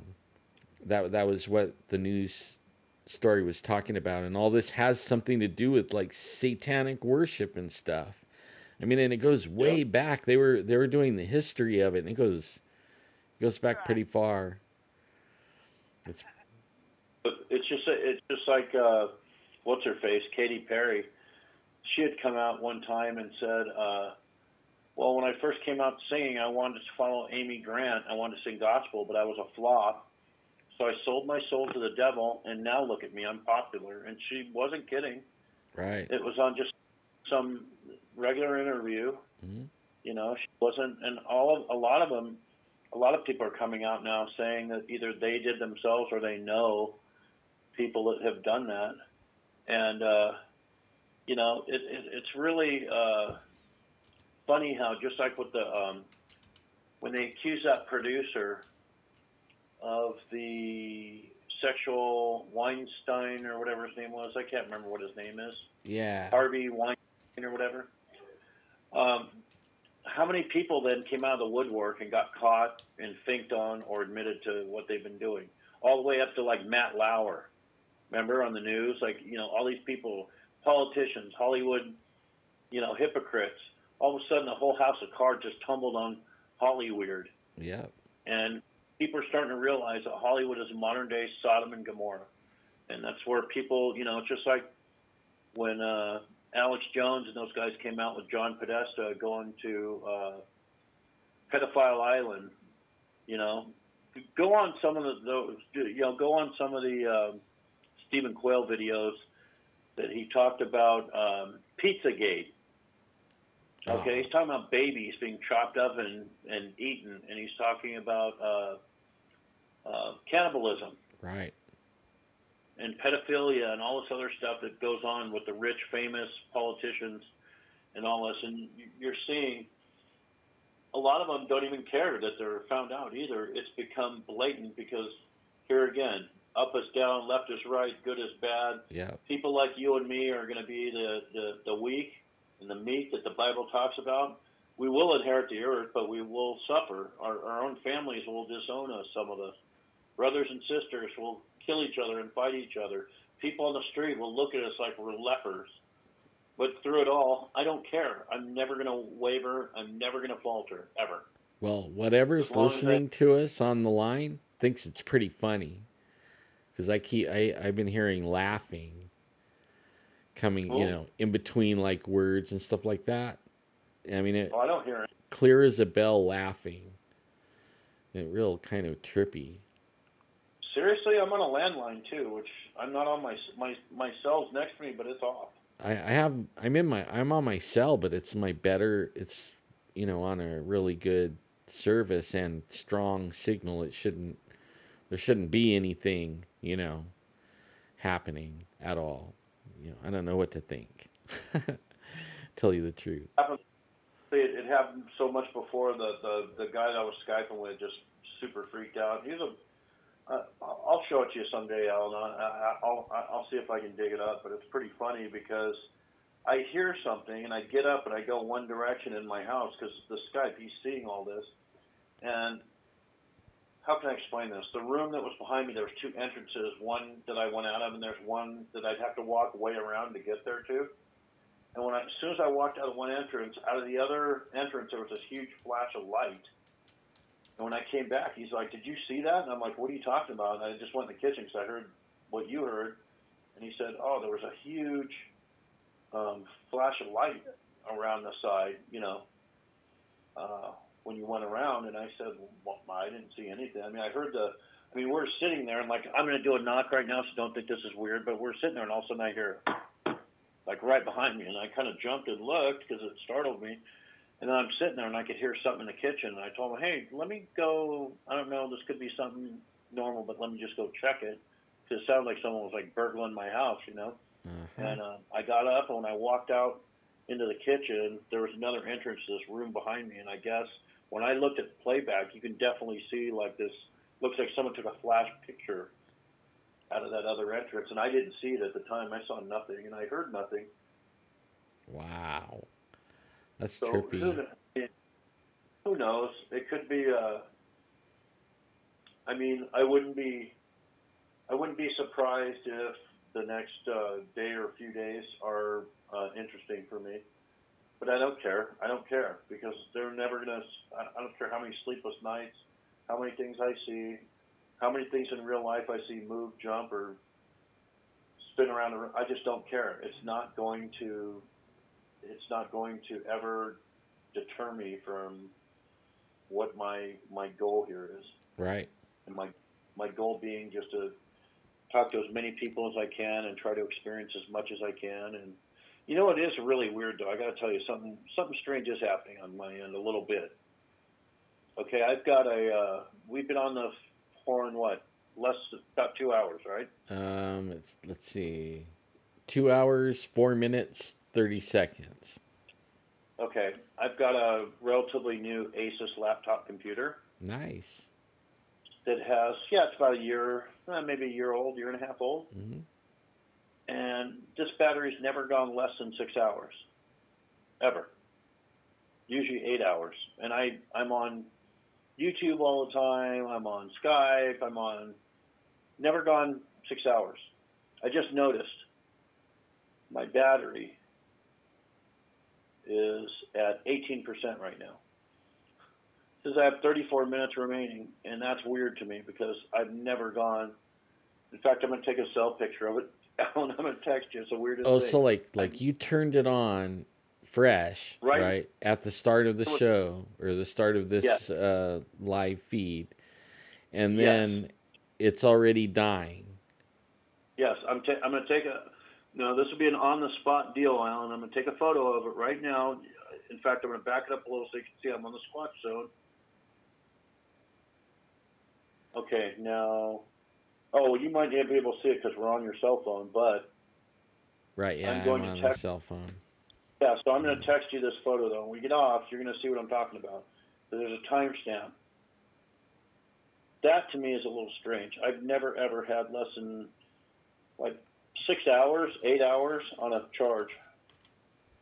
Yeah, well, the 6 hours is about normal, and if you do it right, a lot of what kills batteries is leaving them dead, and for extended time, or not charging them right for an extended time, or plugging them in all the time and never letting the battery die. They just they plug it in. If they're going to do that, just take the battery out and plug it in and use the laptop, and store the battery away for when you're going to use it on a battery. But a lot of times people plug it in and then use it, and then they wonder why when they go to use the battery 4 years later, the battery lasts 10 minutes, It needs to be actually used, the battery does.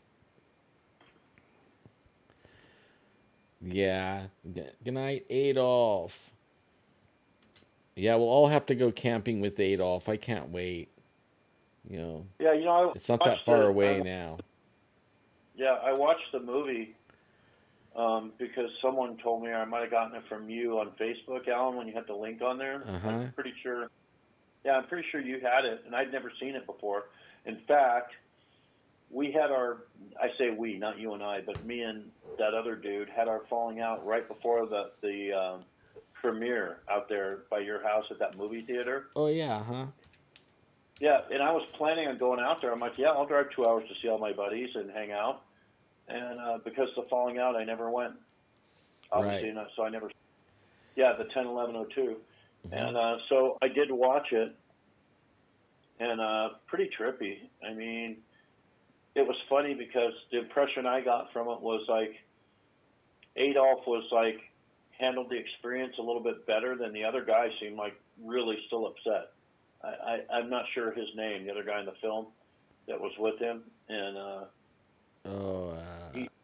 I know his name. Let me see.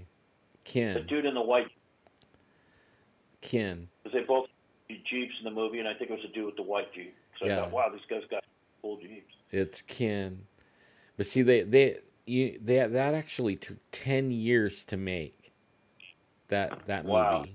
Because the kid that made it was the guy in the white Jeep, Ken. That was his nephew that made it. So he made it on his own time, right? Only that nephew will not go up there anymore. He went up there and he filmed the parts that he had to film, but he doesn't, like, we want to do some more, the rest of the story type thing, because there's a Right. lot more that didn't go in it because he just didn't have the time to finish it, right? So what we got is what we got. But there's a whole bunch more. And me and Ada, we've been talking about, finishing it. And then we were talking about, like, would his nephew be interested in, he's like, I don't think he pretty much said he was done with it. In fact, done with the whole thing. Like, he doesn't want anything to do with it. It scares him bad. And, I always say with, like, you'll hear about people that see Bigfoot, and they'll say, I was raised in these woods, and I've been hunting in these woods my entire life, and I ain't going back. And they just give up hunting or give up fishing or give up recreating in the woods, and they spend the rest of their free time and the rest of their life trying to find it and prove it. You know so what you're I'm saying? talking, you're actually describing me. Yeah. I mean, I was hunting the day I saw it. I haven't hunted a day since. Not animals, anyways. Right. Sentient beings. That's what I'm chasing now. Yeah, and to me, my life's not going to change if I think I saw something or I might have seen a bear. Mm-hmm. You know what I'm saying? It's like, and same thing with Adolf and his cousin or whatever. Your life's not going to change, and you're not going to say, especially in front of other guys. Let's face it. Do you like being scared in front of your buddies? I mean, in most cases, no. And like, you're not going to tell your family and friends, hey, I'm not going up there anymore, unless you're really, super in fear of your life that you don't want to go up there, right? I mean, right. To me, that kind of not. They could. People can always act, but if you've met the guy, Alan, you're a smart dude. You can tell if the guy's putting on a front, or if he's genuinely afraid to go up there and just like, no way, no how, couldn't offer me $1 million. No. Those are the kind of guys that, yeah, they've either actually seen something or they certainly do believe that they've seen something, right? I mean, people don't. I mean, people don't just change. The people I talked to that seen one, they have similar stories as me. They describe similar things of what I saw, and similar feelings. Like for me, I didn't go. I actually stayed out of the mountains for any reason for 6 years. Yeah, I mean, there was no reason for me to be there anymore. There's a monster out there that was way big, fast, powerful, and I shared the woods with it. That's what scared the you-know-what out of me. Like, I lived up there. I recreated up there. I spent all my time up there. That was where I felt the most closest to God. And then one day something stepped out and I watched it for about almost 2 hours, maybe even over 2 hours. And that was it for me. It was like, oh my God, I've been sharing the woods with this. It explained a whole lot of stuff that had been going on with me over my life in the woods. All of a sudden, a whole bunch of things that I couldn't explain, I could explain. And I don't want no part of it for a long time. Well, just to put it in comparison, I was a surfer for a lot of years. In fact, I'll get into my miracle story some other night. But I was a surfer for a lot of years, and I mean, surfing. I still have dreams of surfing. Uh-huh. I love surfing. I really, really did. It was just one of the best things I could have ever done in my life. I was just totally into surfing. And this isn't a miracle story, but it might as well be. I was a very accomplished surfer, and I surfed Manhattan Beach every day for many, many years, solid, winter, summer. And I had a spot where I went, and I was known there. I could go there and catch waves any day. And I used to go after work. I'd bring my just a rash guard, like a vest, to work with me, and then after work, I'd go down and catch a few during the summer. you know. And I went out one afternoon, and you know, it was a choppy, overcast day. The waves weren't very good. I probably shouldn't even have went out, but I just wanted to get wet and catch a couple. And so I paddled out, and a couple times I spun around to catch a wave. I thought I'd seen a fin on the outside, and I thought, oh, come on, man. You know, you're more likely to get struck by lightning and yada, yada, yada. Just, you're scaring yourself. Just knock it off, dude. Mm-hmm. So I'm not too bright either, because a couple of days before I'd had my wisdom teeth pulled. And so when I was out in the water, I tasted blood, and I'm like, ah. And I spit into my hand. I remember spitting a big, you know, spit of blood, and I'm like, oh, man. I says, you know, sharks will smell this drop of blood from a mile away. And I literally said that to myself as I rinsed my hand off and watched the blood droplets disappear into the water. Oh, man. Yeah, and about 5 minutes after I did that, man, I was talking to some dude. We're like 20 feet apart, and we're both just sitting on our boards waiting for a wave, and all of a sudden, all the surf fish around me just erupted. Like 100 fish just came out of the water. Oh, shit. Yeah, and I'm a fisherman too, right? Like a saltwater fisherman. I'm like, oh, shit. And the guy says, what was that? And I go, well, we better hope it's a dolphin or a seal because something's chasing these things. And right when I said that, about 20 feet away, 30 feet away, this fin comes out of the water, and this fin's just like gigantic. And this dude just freaks out and starts paddling for his life. And this is the first and only time in my life I was frozen with fear. I was sitting on my board and just picture my arms in a locked out position, one hand on each side of the surfboard. And it was like a horror movie. My brain was telling me, run, run, run, paddle, paddle, paddle. Uh-huh. And I couldn't. And this thing did one circle of me. It did a second circle. On the second circle, like it came so close. It's within like 15, 20 feet now. And it's got a big square head, and I saw the eye, and the marks on the side was a tiger shark. Oh, man. And I was on like a 9-10 foot longboard at the time. And this thing was way bigger than my board. It was gigantic, and I was frozen.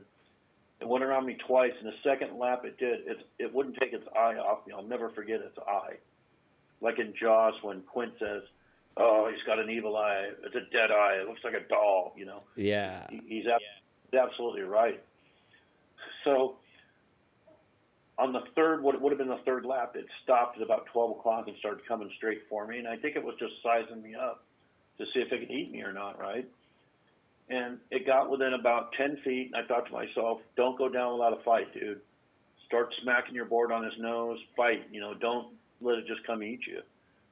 And right then I felt the water pull like a wave was coming. And I looked behind, there was a wave almost breaking on top of me, so I spun. And I paddled. I finally snapped out. I paddled. I stayed on my stomach. I rode the board all the way into the sand till the fins of the surfboard hit the sand. I was so scared, Alan, that when I picked my board up to run out of the water and I created a shadow in front of me, I screamed at my own shadow and ran out of the water like a girl as fast as I could. I couldn't get on dry sand fast enough. And the other guy that paddled away, he was on shore, and he was all huffing and puffing. He's like, oh, my God, did you see that thing? And I said, yeah. And we told the lifeguard, and we all watched the next wave come up. We saw this big, giant shark chasing fish, and it was all of about 12 feet. Wow. I was so scared, Alan. You talk about staying out of the woods. I stayed out of the water for over a year. And when people need to understand, surfing for me was my life. It was my way to blow off steam. It was a way to relax after playing hockey. It was my way of, surfing was my thing. And after about over a year, I just thought to myself, you just got to get back in and try. And I ended up surfing for another 5 or 6 years after, and that was cool. But I know what you mean about not wanting to go back in the woods, because it took me a long time to get back in the water. Well, I eventually went back in the woods too, but it isn't the same, And I would imagine it's probably not the same for you going in the water either. You probably have eyes behind your head, and you're always watching, and you never get to relax like the before. You know what I mean? Like it's different now. Even though it's still fun and all that, it is way different.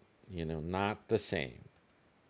About 6 months after, I went out at San Onofre, which was one of the places I learned to surf. I'd surfed there many times.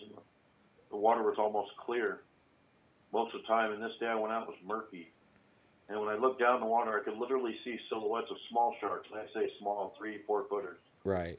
And I didn't think nothing of it. I thought, I got to get over my fear. And all of a sudden, I felt water swish behind my calves.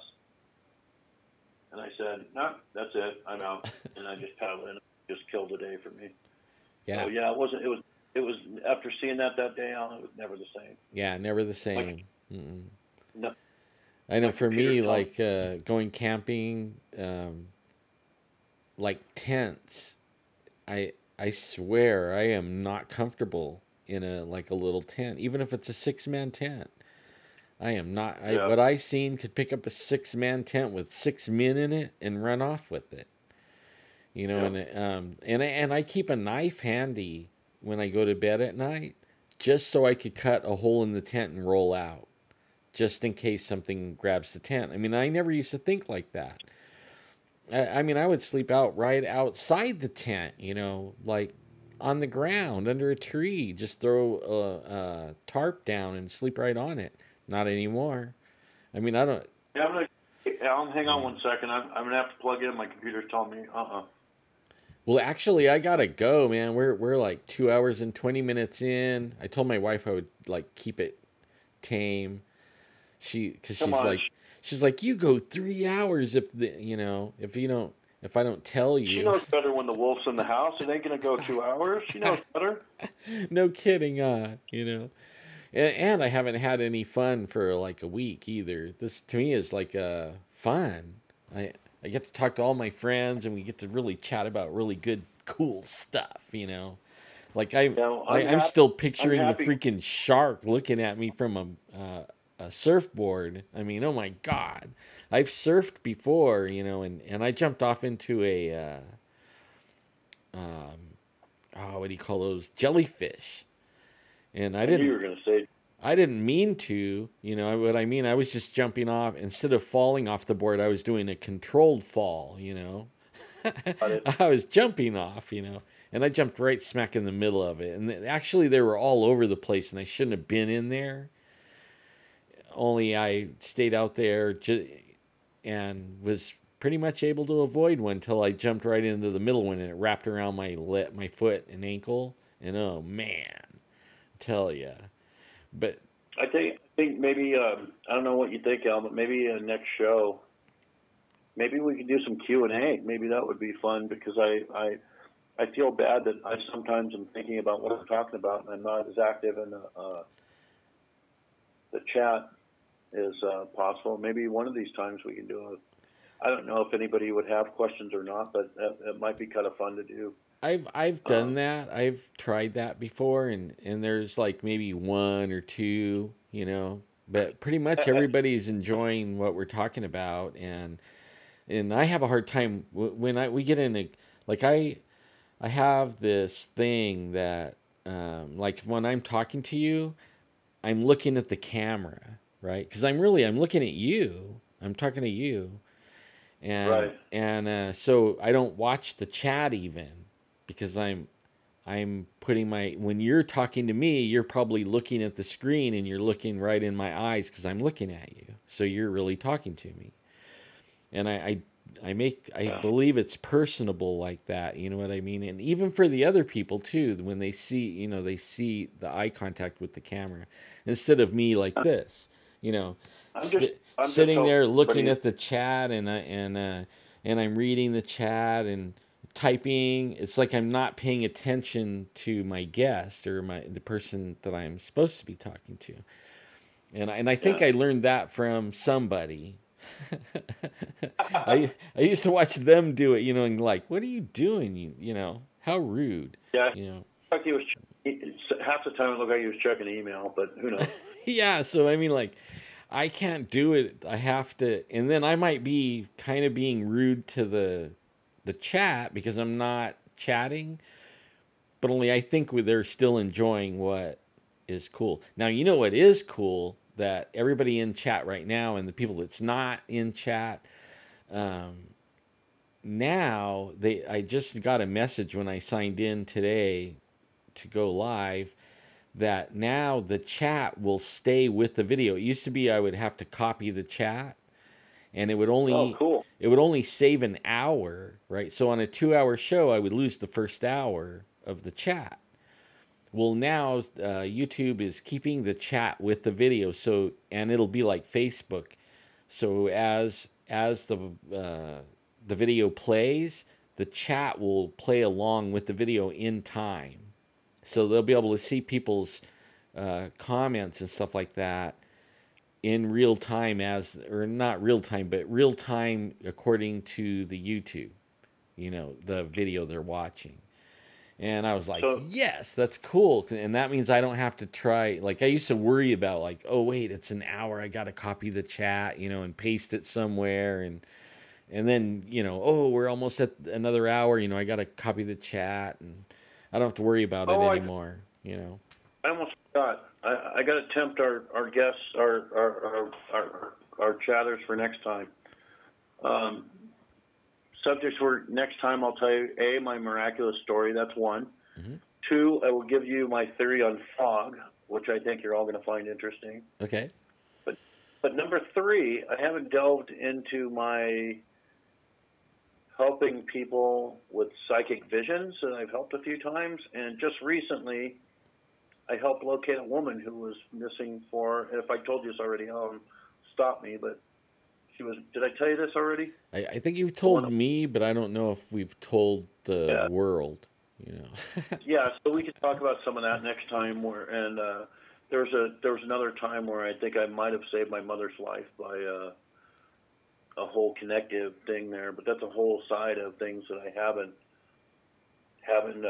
talked about. And sometimes it's so strong with people, I have to turn it off because I feel I have an unfair advantage. I know it sounds crazy, but yeah. Oh, I know what you're saying, because I have the same thing. In fact, now I have a problem that I turned it off so many times that now I ignore it.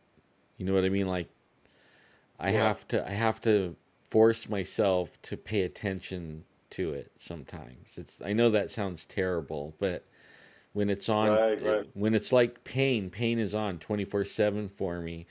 So I try to turn it off. And then when you have something like that, where, like, especially like if you go in a mall, and there's all these people, or like the home and garden show, and like you stop somewhere for a minute and you're just sitting there, and all of a sudden, these emotions and stuff start coming on you, and feelings, Right. and then you know where it's coming from. You know what I mean? Like, you can look over and see the person, and you're like, when it first started happening, I was like, is this, am I imagining this? But you're not imagining it. It is real. I know it really makes, like, going into crowds interesting. Let's just say, Yeah. you get, I pick up a vibe from certain people. But yeah, I think it might be interesting the next time to maybe hit on some of those things. I could go on for, guys are probably getting tired of my stories, but yeah, I could go on for hours about this stuff. I got 50 years of stories for everybody. Yeah, well, we can't give it all to them all in one night, and that's a good thing, because I like chatting with you, like Sword Point. I like chatting with Sword Point too. It's been about a week or so since I chatted with Sword Point, and got to catch up with him. He's been busy though, man. You guys go check out Sword Point's videos. He's been a busy guy. He's been putting them out there, and he's getting better and better and better at it too. I want everybody to check that out, and then go check out 101102, and show your love for those guys. Show them that everybody is watching it and loves it. Put the like on it and all that. But I love everybody out here, and I pray for everybody too. Like, I pray for you, Chris, and Sword Point, and a whole bunch of other people on here. They're Arlo. People were wondering where Arlo was. He hasn't been on in chat for a while. And Arlo started having a muscular skeletal problem, to where he can't walk or type or anything like that. and he's really battling. He's starting to get a little bit better, but he could use prayer. So everybody pray for Arlo. And John Roslin, also, he's still battling the stage 4 cancer. So keep everybody in the prayers. You know, we just that's our duty. You know, and then keep the president in the prayers. He needs them really bad too. And all the good guys out there fighting for us, because they're giving us back our freedom, believe it or not, and they're winning, and so we have to keep praying for them guys. But yeah, well, man. You know, Oh, go one ahead. thing I'll finish is it's a battle, and we all have hard times ahead, but we all have to remember who's going to win in the end. The battle's already been fought. It's already predetermined. And the only thing the enemy can do is try to take as many with him down as he can. My computer just blacked out, so I can no longer see you, Alan. If you gave me the finger right now, I wouldn't know it. Seeing that something's messing with the electronics tonight, and it isn't, I don't think, the government, right? Because we haven't talked about the government at all. We've been talking about the dark side, you know. It's old, what's his name? Darth Vader and his dudes are messing with us. I've never ran this thing on a battery ever, so this will be a first for me. I guess next time I should know and plug in before I get on with you guys. But thank you all for listening. I appreciate it. And like I was saying, hey, there's a fight coming. Always remain vigilant. You know, keep after it. You know, try to be better tomorrow than you are today. You know, all good things. And you know, like Alan said, pray for each other. Stick together. And you know, in the end, we know what the outcome is. It's already been predetermined long ago. So we just have to make sure we're on the right side of this. Right on, man. You said it well. You said it well. And have to get out down in that valley, even if it's just for the day, soon. Yeah, I'm ready. You do. I mean, right now the weather's not really conducive to it, but another month or so, and we should be able to go anywhere that we want to. Yeah. You haven't even seen my new Squatch mobile yet. Yeah, I can't wait though. I can't wait. You know. So let me know when you're. I can't wait to see you using that stick too. I have it hanging right up here where I can see it all the time. And you can't see it, but yeah, thanks. But I always, every time I see it, I'm thinking, man, Chris is gonna like that. You know, it probably won't hit the dirt very often. It's probably gonna be put away though. It's one of those kind. I know, dude. I maybe carry it all the time. It looked pretty cool when I saw it last. It's pretty cool. It is. It's pretty cool. I don't want to see it again until you hand it to me in person. All right, you got it. All right, my brother. Thank you for having me on. I appreciate it, and thank you to everyone in chat. I'm sorry I can't type goodbye because I have no computer, but good night to all you guys, and thanks again for being really cool and really supportive in the chat. I really appreciate it. Hopefully, it was entertaining for everyone, and we can do it again soon. Yeah, amen to that, man. Amen to that. All right, Chris. All right. We'll talk to you again real soon. All right. All right, my brother. I'm off the next few days. I'll be hanging out at home, so okay. Give me a jingle. All right, you got it. All right, thanks, everyone. I'll talk to you all soon. Okay, later. Good night, buddy. Well, you guys, Chris is so cool. Ghostwolf, cool guy, man. I love having him on. He's the man. I have some really good friends, and it's so cool. They come on and share and everything with us, and share great stories with us, and it's just real. Everybody's being real. Before I go, I want to say I'll be on the lookout for a couple of videos. I got Winter and Odie, or Larry Walker, and his wife Winter. I did an interview earlier in the backyard, and then my nephew Matt Allis was in chat tonight. I also interviewed him and his Bigfoot sighting, and it's exciting. And I'm going to be loading those up tonight, so they'll be available probably in the middle of the night or early in the morning. And I meant to have at least one loaded before I started this, but I don't have the greatest connection in the whole world, and there's not even an amount of money that can make it better. So, well, I just got to deal with what I got here, you know. But thank you guys for tuning in. I love every one of you.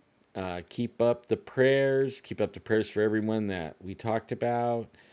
And hopefully it won't be a long time before I see you again. I'm going to try to do this again like a couple times more this week. So y'all have a really good night and a next couple of days. I'm really enjoying this.